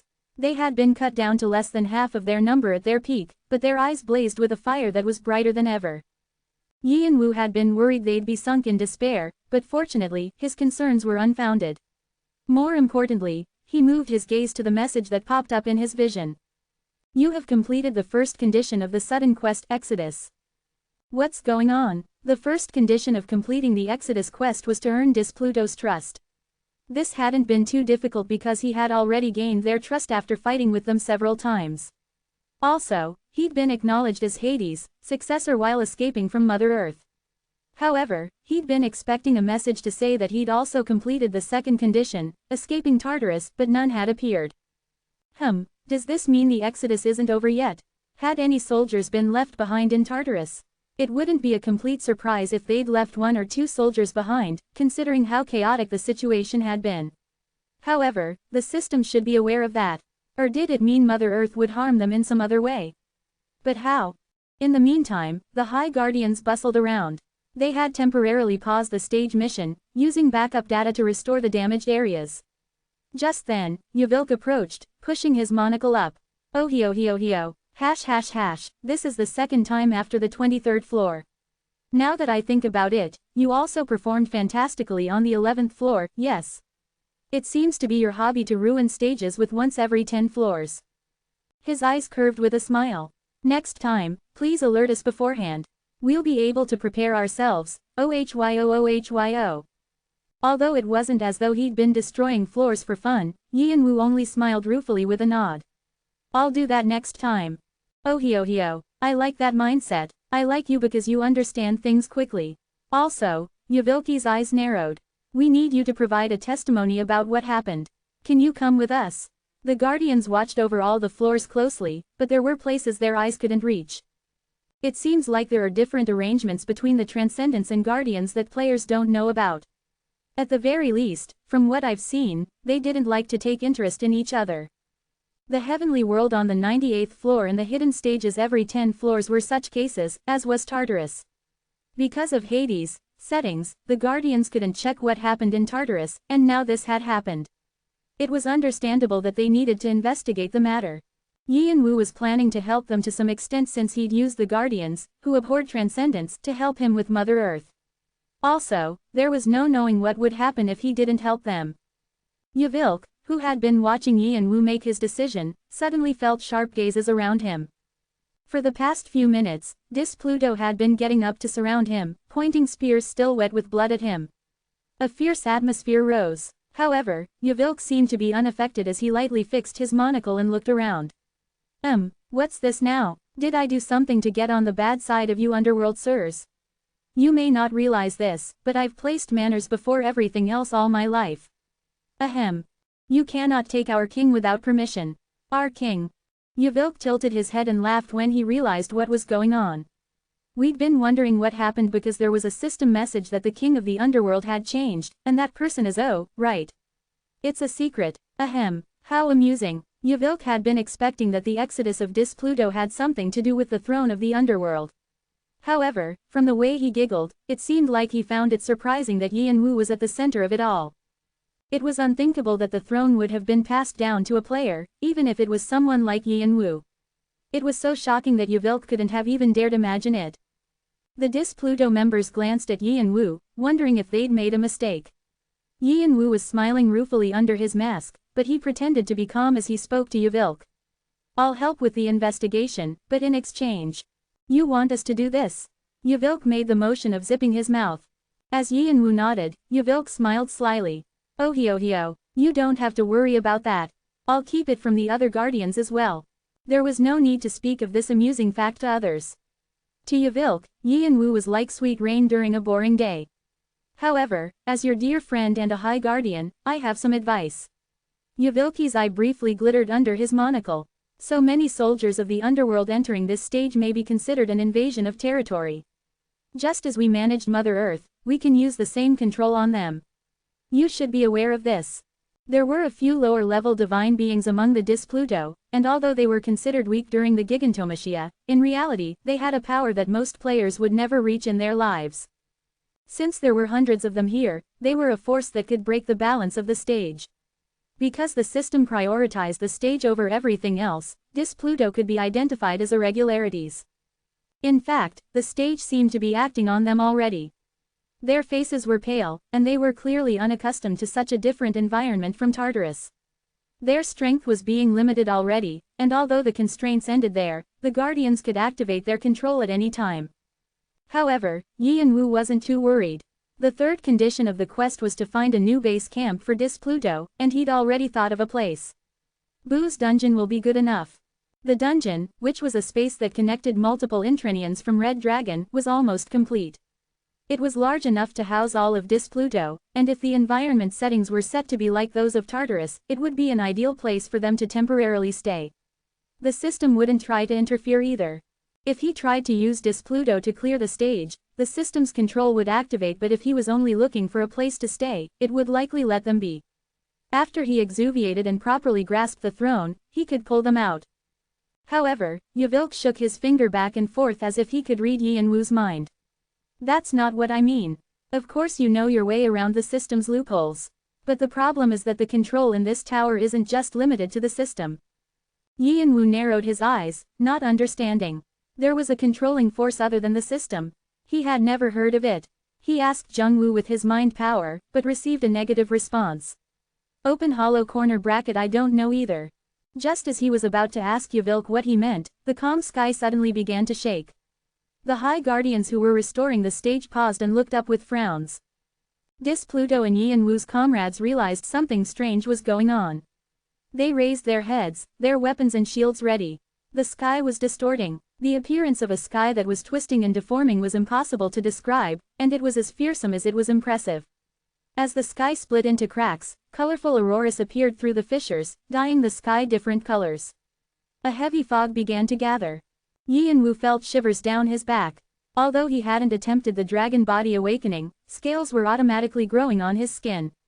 They were tougher than ever, a sign of his nervousness at the celestial display. If Mother Earth herself descended, would it feel like this? No, this was more extreme and overpowering. A formidable existence was trying to pass through the fragmented sky, forcing back the High Guardians, control and putting pressure on the entire stage. What is that? Even Pluto was nervous.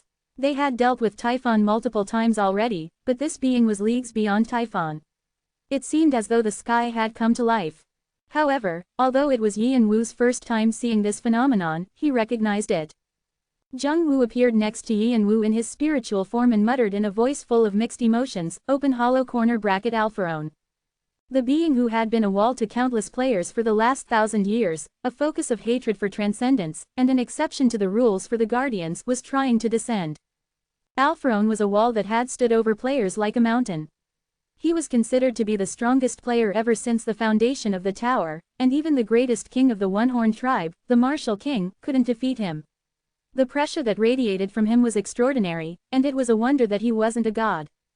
Citagarba roars. Hell raises his wings, firmly on guard. Halphus glares at the being with a grim gaze. Vimalasitra shuts his mouth. Cernunnos stands with rough movements. Many gods look at the sight with enraged gazes. Many demons watch the situation cautiously. The responses of the gods and demons connected to Yi and Wu were diverse, but they all had one thing in common: fury. Their intense feeling of hostility towards Alpharon was evidence of how much he'd frustrated them for so long. No one knows Alpharon's goal. He's blocked the 77th floor for a long time, dividing the sky and the earth, preventing players from heading up and gods and demons from reaching below. Hades had said in passing that the gods and demons called Alpharon the divider of the heavens and the earth. He also said that Alpharon wanted the line between transcendents and mortals to be distinct. If a transcendent tried to interfere in a stage, he would immediately restrict them, and when a mortal entered a transcendent's territory, he would chase them out. Tartarus was a bit of an in-between place, so he mostly observed, but if Pluto interfered in a stage, he would immediately step up. From the perspective of the gods and demons, Alpharon's actions were closer to a guardian's than a player's. He was like the will of the system. If the system were a living being, it would probably do what Alpharon was doing, which was why the gods and demons hated him. They called him the tower's apostle. The entity began to speak. Open hollow corner bracket the energy in the heavens was messed up, and I was wondering what happened. So, you're the new king of the underworld. I don't know if I should be wary or congratulate you. This is the first time something like this happened, so I'm in a strange position. Yi and Wu didn't feel an oppressive power from Alpharon. It felt like something else. It's too amplified, as though he's more than one person. If thousands of people gathered in the same place and spoke in one voice, this was probably what it would sound like. There were so many voices mixed into one, so many energies expressed in a single form. It made Yi and Wu wonder whether Alpharon was really an individual. The great entity that filled the stage radiated his will as he continued to speak. Open hollow corner bracket and the soldiers of the underworld have not only appeared on the stage, but have also caused this mess. This is a clear infringement of the pledge. Are you aware of that? Although the huge fog that was presumably Alpharon remained in the sky, the members of Pluto all straightened their backs, immediately on guard. It was as though an immeasurable gaze were trained on them, like a massive beast was wondering what to do about a bunch of puppies in its territory. They were elite soldiers that had protected Tartarus, and despite being lower-level divine beings, they still possessed divinity. But all of this seemed futile in front of Alpharon. They swallowed. Of course they were aware of the pledge. They didn't know the details, but Hades had told them that it had been made between the heavenly world and Alpharon. They wouldn't interfere in each other's territories, and if they did, they wouldn't resist any physical action taken against them. If Alpharon wanted to follow the pledge to the letter, it meant that Pluto was clearly in the wrong. Even if they resisted, Alpharon would decimate them easily, especially since their bodies were already stressed from the unfamiliar environment of the stage. Yi and Wu was also aware of their predicament. Hades had passed down a great deal of his knowledge along with the throne, and that included the pledge. Damn it. He thought he could finally take a breather after evading Mother Earth, the Titans, and giants, but it was just mountain after mountain. In fact, this wasn't even a mountain, it was a volcano. I have to persuade him somehow. Still, it was a relief that unlike Mother Earth, who was simply a being full of greed, Alpharon seemed more rational and likely to compromise. Yi and Wu had to get Alpharon to cut him a break when it came to the pledge. Otherwise, he definitely wasn't someone to take on. What could he say that would convince Alpharon to leave Pluto alone? His quick mind wasn't at its best right now due to the tension and fatigue from the battles he'd just endured. Just then, Jungwoo looked up at the sky and slowly stepped forward. Open hollow corner bracket Alpharon, do you remember me? Surprised, Yi and Wu tried to stop him, but Jungwoo waved his hand, indicating that it was okay. Alpharon chuckled good-naturedly. Open hollow corner bracket even with your misaligned luck and short fate, you roamed around and around in the skies. I see you've cobbled together a likeness in the end.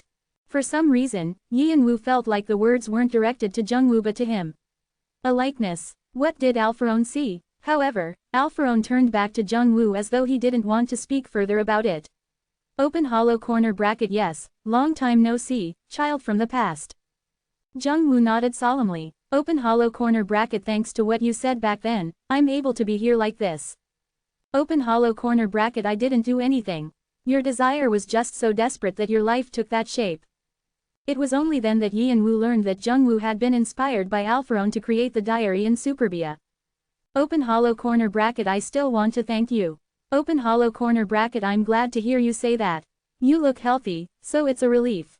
As they reminisced, the atmosphere seemed to grow lighter and more amiable. Jungwoo continued with a bright face, open hollow corner bracket then close hollow corner bracket. Open hollow corner bracket impossible. The reply was cold. Open hollow corner bracket you want to say they're people who've helped you and that nothing else could be done. And that they'll be so quiet that they won't disturb the lower world. Jungwoo closed his mouth since Alpharon had anticipated all of his words. Alpharon's tone was still affectionate, but his words were strict. Open hollow corner bracket there are no exceptions. Yi and Wu and Jungwoo felt their hearts contract. Open hollow corner bracket if I turn a blind eye now, then I'll have to turn a blind eye to other situations. At those words, Pluto raised their weapons as one. Clang, they thrust their shields forward and lifted their spears high. A dense fighting spirit filled the battlefield as though it were trying to push away Alpharon's pressure. Open corner bracket geez, nothing's ever easy. Is this all the result of our master's charming temper? Shannon clucked his tongue as he pulled out sword breaker and kicked off from the ground. Boom, swish, he turned into a ray of light in the sky and immediately blasted his signature skill, volcano. As the red flames spread around him, Hanryong and Rebecca supported him from the back, shooting projectiles. Gigantic eyes opened in midair as Boo set up innumerable magic circles that attacked Alpharon at the same time. Khan and Galliard struck, sending small explosions erupting in the fog. Shannon was already a high ranker, and everyone helping him was skilled too. They thought that even if they couldn't stop Alpharon, they could injure him at the very least. Rumble, the heavy aura in the fog suddenly shook, and something limp fell to the ground. Open corner bracket Shannon, Hanryong realized who it was and frantically ran. What had happened? Shannon, who had been fine just a moment ago, was now critically injured. His body was about to crack and had grown fainter, meaning his existence was at risk of being destroyed. The members of Pluto stiffened. They knew how strong Shannon was after seeing him in battle, but he had been defeated so easily without even a chance to fight back. It was a perilous situation. Shannon's attacks also didn't seem to have affected Alpharon at all, but Khan and the others thought that Alpharon might crush them right away if they didn't make a move. They began to activate their signature skills. Cut. Full capacity. Khan swung his blood sword, dividing space and sending red projectiles shooting to the sky, pulling up his Bian to its fullest. With Brahm's help, Galliard shot arrows without rest, and Kreutz brought up Zulfikar's holy power to its maximum to buff them to an extraordinary degree. Pluto soldiers also released their levels at once. Their fighting intent whirled around the stage, endangering it. The stage that was still being restored after Mother Earth's interference was once again in bedlam. Ack, how am I supposed to do this all over again? The High Guardians rubbed their heads, screaming at the sudden doubling of their tasks. Guardians like Lupi tried to transport the players to the floor below so they wouldn't become involved, but it didn't work, and the system kept on repeating the same message. Error. Error. What in the world? Ohio. It's like when the Martial King was causing a ruckus. What a mess. Ohio. Do you think this is the right time to be laughing, you damned goblin? Do something. As Yavilk laughed, and shock spread among the Guardians, the aura shook once more. Flash. A huge ray of light blinded everyone. When their sight returned, they discovered that everyone who had challenged Alpharon had collapsed on the ground, vomiting blood. The fierce fighting intent from just a minute ago was nowhere to be found. Damn it, what the? Clutching his chest, Khan glared at Alpharon. He had no idea what had just happened. When the light flashed, he felt his magic power stop and his skill fail, and the backlash had damaged his body severely. The mana stream flowing in the atmosphere had been stopped too, just like the system messages. Everything was turned upside down. It was as if the system were behaving according to Alpharon's wishes. He continued to hang in the sky as though he'd anticipated everything, and he protected his will on the 77th floor, not even showing himself. Open hollow corner bracket and technically, the throne of the underworld shouldn't be here either. I can stay silent about the pieces of the Black King, but no more than that. Alpharon's gaze shifted to Yi Wu. Yi Wu gritted his teeth. He wanted to fight next to everyone else, but his body simply wouldn't allow it. He'd used up all of his strength in the battle with Mother Earth. He tried to force his powers out. The fifth step of the awakening has failed. The fifth step of the awakening has failed. That wasn't all. Your connection with Erlang Shen is unstable. The power dragon kill has been paused. Your connection with Agaras is unstable. The power wicked devil has been paused. A message from Agaras has arrived. Message. Alpharon, you bastard, what? The message has failed to send due to unspecified reasons. A message from Agaras has arrived. Message. Don't cut me. The message has failed to send due to unspecified reasons. The channels that always surrounded him had grown faint or were completely disconnected. Since the sky wings were tied to the powers of the gods and demons, they had become useless. Open hollow corner bracket I must correct it. After determining that the throne of the underworld that Yi Wu had received was a threat to the ecosystem of the tower, Alpharon stepped up to take it from him. A light flashed once more. Yi Wu felt like a huge hand was crushing him, and he was powerless to resist. No matter how much he wanted to struggle, his body didn't move, and only his consciousness seemed to be awake in a world that had slowed down. Just as he was wondering whether he would be destroyed in such a powerless state, Jungwoo appeared in front of him in his shining silver armor and with his bright sky wings unfurled. Open hollow corner bracket you can't do anything without me. He smiled at Yi Wu. Yi Wu's eyes widened. He wanted to shout at Jungwoo to stop. It was too dangerous. He wanted to tell Jungwoo not to go forward in his unstable state, but he couldn't speak. Open hollow corner bracket let's go, Mern. Right now, that name seems to be a better fit than Nemesis. Kicking off from the ground, Jungwoo flew towards Alpharon. Nemesis followed with his fangs bared. It was the return of Heaven Wing, the player who had shaken up the tower a long time ago. Is there nothing I can do? Jungwoo had asked himself over and over while he was still in the pocket watch. He felt guilty that he hadn't been any help to his brother at all, from the uprising in Tartarus and Hades, death to Mother Earth's pursuit and the escape to the stage. No matter how much he wanted to do something, he was just a soul without a physical body. Alpharon's appearance made him feel an even greater sense of powerlessness. It was the same emotion he'd felt when he closed his eyes a long time ago, the same emotion he'd felt over and over in the endless cycle of the special benefit, and the same emotion he never wanted to feel again. And yet here he was, overwhelmed by this wretched feeling once more. Even at this point, couldn't he help his brother? Just as Jungwoo was berating himself, Alpharon's words echoed in his mind once more. Open hollow corner bracket even with your misaligned luck and short fate, you roamed around and around in the skies. I see you've cobbled together a likeness in the end. At that moment, Jungwoo's eyes widened. Alpharon had accurately described his situation. At first, he was shocked that his suspicions hadn't been unfounded after all, but most of all, he was glad that he now had a solution. Let's do it. Jungwoo quickly began to map out a plan in his head. Then, he asked his old friend for help. Mern. Fortunately, his friend nodded. Open hollow corner bracket X Master, I'll follow you anywhere you go. Thanks. Open hollow corner bracket you don't need to say that. Nemesis said with a light chuckle. Open hollow corner bracket friends aren't supposed to thank each other. Jung-woo grinned in gratitude. You're still as cringy and sentimental as ever, Open hollow corner bracket let's hurry. As he watched Nemesis move, Jung-woo managed to grasp his sword again. Cha Jung-woo, he heard his brother calling him from behind, but his voice soon faded away with the distance. Jung-woo couldn't help smiling. His brother was as much of a worrywart as ever. It wasn't like he was going off to die.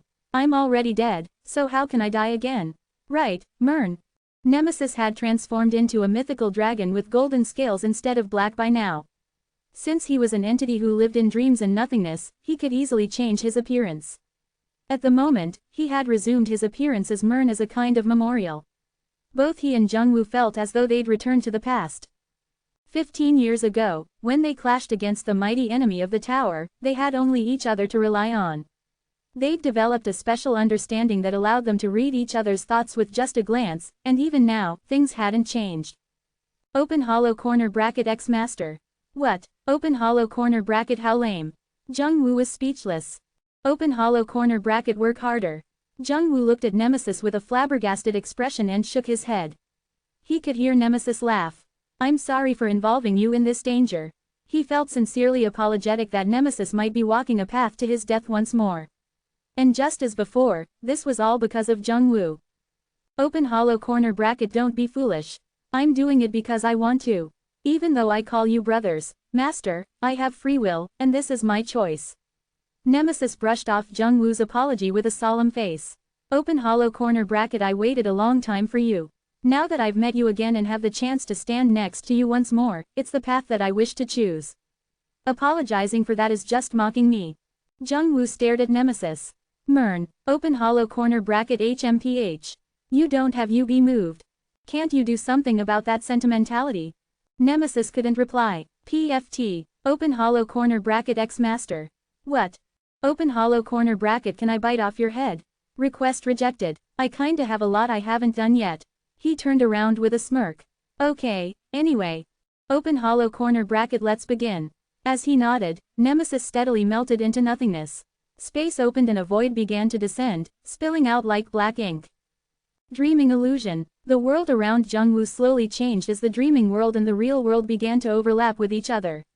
This was an ability derived from Brahms' research on illusory worlds, making it possible to affect reality to a certain degree. The slowed world returned to normal, and Jung-woo felt the pressure of a gigantic hand on him. It was Alpharone's move to crush Yi-and-woo and steal the throne of the underworld. Jung-woo blocked him and swung Dragon Slayer in a large circle. The white blade exploded with a blinding light that split through space and cut Alpharone's hand.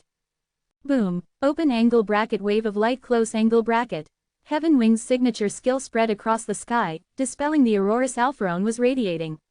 The lightning didn't stop there and continued to expand like a net, causing the fog that made up Alpharone's body to shake. Boom. Rumble. The aftershocks were so strong that it seemed the world itself would collapse. No one had ever managed to successfully challenge Alpharone before, and it was a stunning attack, the first one to ever block Alpharone and even retaliate. The 6th place high ranker Heaven Wing had returned to his former glory. Creak. Was this from his incomplete recovery?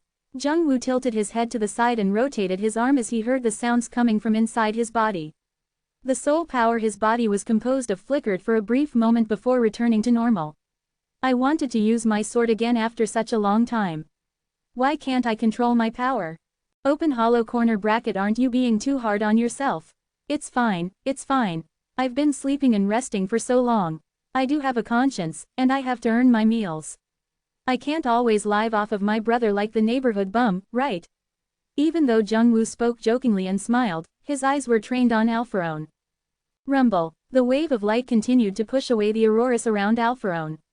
Ashy fog returned to fill up the area that had been thrust back, but Jung-woo had already managed to quickly glimpse a faint object beyond it, the core. It was the location of Alpharone's body. Now that he knew where it was, he couldn't waste any more time. Jung-woo's sky wings unfurled more widely than ever, and he released the magic he'd memorized while still inside the pocket watch. Open angle bracket random shooting close angle bracket. Countless magic squares spread out from him, filling up the sky until there were no gaps left between the squares.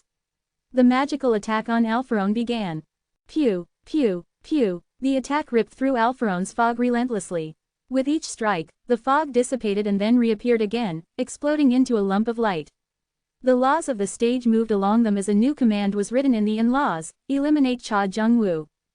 The command was a powerful restriction on Shannon, Khan, and the others, who had no choice but to follow it. However, for Jung-woo, who had been close to exuviation, it was only a small discomfort that wasn't enough to restrict him completely. Moreover, as Jung-woo was a cherished successor to the ancient dragon Kalitas, he had some authority to interfere in the laws, as well. Even though it might not be enough to completely defeat Alpharon, he could push away any attempts to harm him, at least. Boom. And so, Jung-woo managed to dart through the sky, and with every stroke of his sword, he split the fog and destroyed Auroras. Tentacles reached out to him but were torn up by random shooting before fading away. Jung-woo felt an odd sense of déjà vu. This is just like how it was back then. He remembered how desperately he'd fought to get through Red Dragon's net to the 77th floor. Now I feel disgusted thinking about it. His eyes sharp, Jung-woo slashed with Dragon Slayer one more time. Boom. The ashy fog split apart, and Jung-woo soon reached its center. Open hollow corner bracket not bad. However, the core where there should have been a person was empty. He could only see a round barrier around a vacant space. The twisted space refracted and it seemed to briefly reveal a humanoid shape, but Jung-woo couldn't catch anything with his draconic eyes. He'd entered an illusory world that had been created with Alpharon's mind power from the 77th floor. Alpharon could easily view any floor with his 1,000 Li eyes. Because he was so strong, he could not only make the stage shake with just a projection of his mind power, but also could create an illusory world where he could materialize physical laws. It was an unbelievable ability, considering how much difficulty Brahm had experienced creating an illusory world using all kinds of magic circles and alchemy. The voice was coming from the empty core. Open hollow corner bracket. So, you managed to reach this place. Well, you were like this in the past, too. Regardless of the trial or obstacle you faced, you were able to overcome it. I liked you because you're so different from someone who is bound to destiny like me. Although Alpharon spoke in a bright voice, Jung-woo's face was hard. He tilted his head to the left and grumbled. Open hollow corner bracket. Sheesh, can you stop talking like a geezer? Open hollow corner bracket. A geezer. Makes sense. You're not wrong. Alpharon laughed cheerfully. The clear barrier shook, and he spoke again. Open hollow corner bracket. I doubt that you came here to try to convince me. Do you have a plan to stop me? Open hollow corner bracket. I'm not sure, but I think I do. Jung-woo felt like someone was looking him up and down. Open hollow corner bracket. With your strength. The voice was curious but not condescending. Alpharon had annihilated the draconic species and was a wall that even the Martial King and the Summer Queen couldn't breach. No matter how much Jung-woo manifested his power as Heaven Wing, there was no way he could defeat Alpharon. Open hollow corner bracket. Your words gave me a clue. Open hollow corner bracket. My words. Open hollow corner bracket. Yes, you said that I'm a likeness. For a moment, Alpharon was silent, then his voice seemed to be filled with ruefulness. Open hollow corner bracket. Do you understand what that means? Open hollow corner bracket. Of course. Flutter. The particles of Jung-woo's spiritual body began to scatter, each tiny piece turning into a letter. Then, the letters connected themselves into sentences that looked like strands of string. They were the words he'd written in the diary. The sentences turned into paragraphs and began to invade Alpharon's illusory world. The diary contained countless layers of vestiges from the endless special benefits, which made it powerful enough to threaten Alpharon's illusory world. Also, its existence contained a strong will, Jung-woo's will. Open hollow corner bracket. Of course, I know I'm made of vestiges. Shit, Yin-woo cursed, clenching his teeth. Rumble. The sky trembled. The stage was still in tumult, which meant that after Jung-woo had entered the fog, he must have continued battling Alpharon. Thoughts crowded Yin-woo's mind. How would Jung-woo deal with Alpharon with that body? Even if he had stockpiled a lot of soul power in the pocket watch, it would be used up quickly. Furthermore, Jung-woo still needed to recuperate, and if he grew close to total depletion, Yin-woo wouldn't be able to hide the secret anymore. What kind of expression would he make once he found out? Yin-woo couldn't imagine how shocked he'd be. He needed to stop him. However, the channel was still blocked and didn't budge no matter how much he struggled. His regeneration skill was working with the power of the Philosopher's Stone, but he still hadn't recovered enough to move. Was there any other way? He tried to think of who might be able to help and rescue Jung-woo, but no one came to mind. Would he really be defeated by Alpharon like this? Yi and Wu's mind was desperately searching for an answer when the cast of the Black King trembled, as if laughing at Yi and Wu's idiocy. Open hollow corner bracket fool. A voice said in his mind. It was the demonism. Open hollow corner bracket. I thought you were finally growing a little more useful now, but is this all you amount to? You're still lacking. You have the vessel, why is this all you can do? A mocking laugh floated out. Open hollow corner bracket. Oh well. I'll show you how to use strength. At that moment, with the feeling of a vast darkness rolled up to his neck, cutting Yi and Wu's consciousness off. Kikiki. There was a faint sound of laughter. I wasn't there. But we were. Yi and Wu felt his consciousness fade away with the demonism's laughter. It wasn't that it had disappeared, but rather, it felt as though he were immersed in something, like being neck-deep in pitch-black seawater. No matter how much he instinctively struggled, it seemed like he might drown at any time. However, after a while, he found himself swimming as comfortably as though he were in a familiar pool. When he managed to pull himself together, he realized that the vast ocean was all his consciousness. He felt an ease and sense of infiniteness that he couldn't put his finger on. Limitless power surged from his body, as the purple energy created by the harmonization of the dragon heart and philosopher's stone finally raged around properly for the first time in a long while. Swoosh! Black energy stirred around him, and purple residue flowed down his body. Wind swirled around the expansive stage, so strong that anyone who didn't use magic power would be uprooted. For some time, Alpharone's pressure, which had filled the stage, vanished. Yi and Wu stood tall, emanating a ferocious aura as his sky wings glowed purple and unfurled as though they would reach the sky. It seemed almost unreal that his body had been devastated with fatigue just a few moments ago. He had a sensation that was different from anything he'd ever felt. The feeling of the power of the throne after manifesting the gods and demons of death couldn't even compare. The power of the throne dealt with death, but now he felt as though he were controlling something even beyond that. It seemed like an abyss that stretched out for eternity. He wanted to run free and destroy everything with this uncontainable power. Kikikik. Yi and Wu was in such a good mood that he began laughing shrilly without even realizing it. His eyes widened. Has my laughter always sounded like this? Kikikik. The outside air is, yes. Good. Very good. He didn't even notice that he was muttering to himself, a proud smile on his face. He exhaled deeply, delighting in the fresh air. His body felt cramped as though he'd been asleep for a long time, but it didn't matter.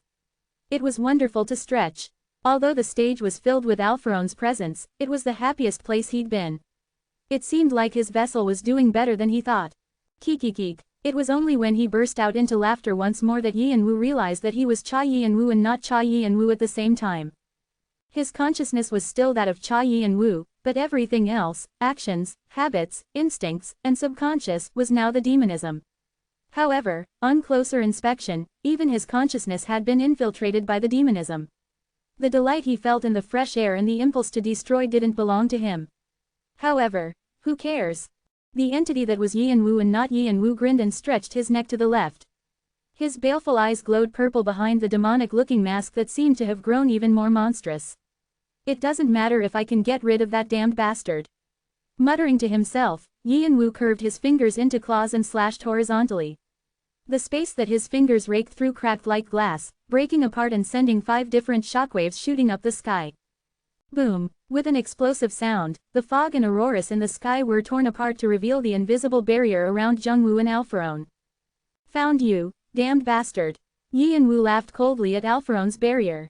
He looked past Jungwoo, spread his purple wings, and rushed to the sky, leaving behind an extraordinary sonic boom that made the ground quake. The stage was in chaos once more. It hadn't been that long since Jungwoo first realized that he wasn't entirely real. His body had faded a few times, but he assumed that it was because his soul had deteriorated so much from repeating the special benefit in the soul stone. You'll get better soon. I haven't said anything at all. If someone could hear us, they would think I was dying of worry. I know I'll be fine without you having to tell me, geez. Although Yi and Wu had appeared calm, inside, he'd been anxious that Jungwoo might disappear. And yet, he'd still tried to comfort Jungwoo. Even though Jungwoo grumbled and sulked, he still felt comforted. Also, his body would begin to solidify again whenever he rested, just as his brother said, so he truly believed that he'd be able to recover as well. After he stabilized, he thought it might be possible to create a temporary body like Brahm's homunculus. And then I'll be able to climb the floors with my brother. We could even aim past the 77th floor. He didn't even think about taking revenge. His brother always finished what he set out to do, and he was sure he wouldn't repeat the same mistakes if given the chance. He only wanted to cut off all the things that tied him down and climb the floors to the noisy heavenly world beyond Alpharon together with his brother, new lover, and daughter he'd never known about. He thought they could even go past the heavenly world to the 99th floor and get to the very top, the 100th floor. He already knew the wish he would make: please make everyone happy. It was a small wish, but it was the most important one to him. However, he wasn't really Jungwoo. Now, all those things are impossible. He was only a likeness, as Alpharon said. He was a combination of different vestiges which rose from an amalgamation of the letters and data from his continuous special benefit. There had been so much data that it had taken on a divine nature and assumed Jungwoo's form to create its shape. He was the diary itself. Jungwoo had already suspected this before his battle with Ether. The letters he glimpsed around his scattering spirit body were definitely from the diary. The same letters that caused him pain and bound him in the soulstone were actually inside his body. They were the very components he was made of, just like flesh and blood. His brother had probably already known about this for a while. In hindsight, Yi and Woo's words and expressions had betrayed his knowledge. As Yi and Woo had worried about him, he'd also been filled with anxiety that Jungwoo would find out the truth one day and be sent reeling into shock and despair. Yi and Woo had clearly put in a lot of effort not to show his worries. But that was pretty strange too. What a bad liar. Jungwoo grinned as he thought of how obvious his brother had been. He'd heard that Yi and Woo had managed to con a lot of people, and he couldn't imagine how he'd managed to pull that off. However, the biggest mystery was where the real Jungwoo was. It was also the only part that had been cut off from his special benefit, too. Since the ancient dragon Calidus was still alive and he couldn't remember anything that happened after he made the diary, he had to assume this issue was related somehow. Poor Yi and Woo, in the end, he's back at square one. Jungwoo remembered Yi and Woo's joy in finding his lost brother. How devastated he must have been when he discovered the truth. And yet, he tried to comfort his brother's vestige instead. There was no one more pitiful, and Jungwoo wanted to help him somehow. He might blubber on and won, but he still wanted to help his bad-tempered but good-hearted brother in the end. At least it was a relief that he wouldn't have to see a grown man cry. Jungwoo unleashed the letters that made up his body. The sentences and paragraphs became chains that spread across the illusory world and tied Alpharon up. Open hollow corner bracket. You know nothing will change even if you do this, correct? Alpharon said from the center of the illusory world as he watched the letters appear. Jungwoo was trying to infect the illusory world with data from his diary. Since illusory worlds were made up of the thoughts of their creators, they would be destroyed if they were infected with data from someone else.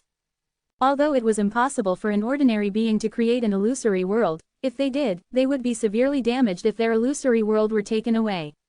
However, for someone like Alpharon, who could use thousandly eyes, an illusory world could be easily discarded and a new one made. This meant that even if Jungwoo sacrificed himself to block the illusory world, Alpharon could whip up a new one and stop Yi and Woo again. However, Jaeon-woo was already aware of this. Open hollow corner bracket. I know. He had once been a player who'd tried to surpass Alpharon like the Martial King, the Summer Queen, and the other 9 kings.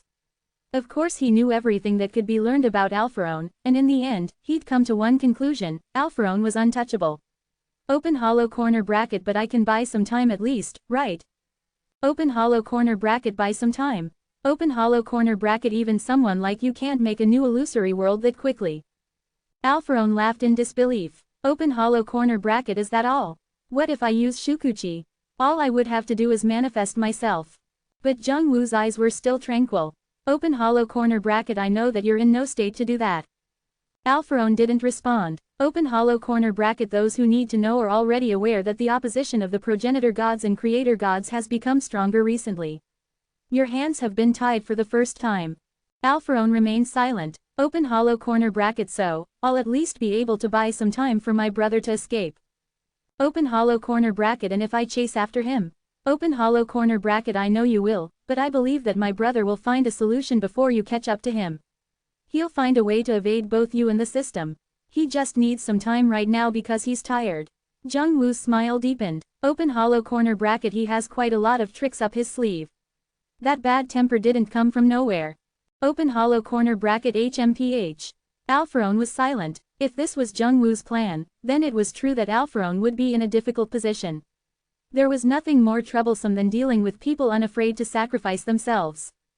Even though Jung Woo was a vestige, he had self-awareness. He was probably scared of dying, but he didn't hesitate to throw forward to save his brother. Alphorone couldn't personally appear on the 35th floor, but that didn't mean he could just let them be. As he'd said, there could be no exceptions. Open hollow corner bracket. Oh well. I like you and respect you, but I can't just let you alone. Jung Woo tensed. Things were getting serious, and even if he fought to his fullest against Alphorone's mind power alone, it would be hard. The only thing he was hoping for was that he would have an impact on Alphorone, no matter how small. That would give Yi and Woo enough time to escape. Use that time to run away. Please. Jung Woo clutched Dragon Slayer tightly. His sky wings unfurled as he dashed into the illusory world, the letters in his wake increasing in number. Just as he and Alphorone were about to clash, the ashy fog and auroras trembled. Then, they were ripped away. Boom. Open hollow corner bracket. Since they were in a world that Alphorone had created, it was impossible to impact it. Alphorone seemed surprised too, and turned towards the direction of the shockwave. Jung Woo stopped flying and turned around, hoping it wasn't what he thought it was. His face stiffened as he saw Yi and Woo, or an entity like Yi and Woo, standing there with a vicious aura and radiating an ominous purple energy. Open hollow corner bracket. How'd you? Jung Woo was about to shout at him to return, but the entity that looked like Yi and Woo growled and cut him off.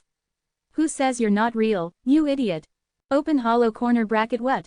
You're my brother. No matter what bullshit anyone says, you're my brother, and that fact doesn't change. Jung Woo's eyes shook. Yi and Woo's eyes flashed with a purple light that looked insane. Stop with that bullshit and come back. Now. Yi and Woo spread his right hand and made a grasping motion, as if he had no intention of listening to what Jung Woo had to say. A vortex appeared in the air, sucking in Jung Woo's body. It happened so fast that he didn't even have a chance to avoid it. At the same time, Yi and Woo glowered at Alphorone's gaze beyond the illusory world. He unfurled his wings to leave the ashy fog with Jung Woo. Alphorone quickly projected his mind power to catch the brothers, and the ashy fog gathered to chase after Yi and Woo. It was his opportunity to take care of the irregulars once and for all. Faust, block him. Open corner bracket. Yes sir.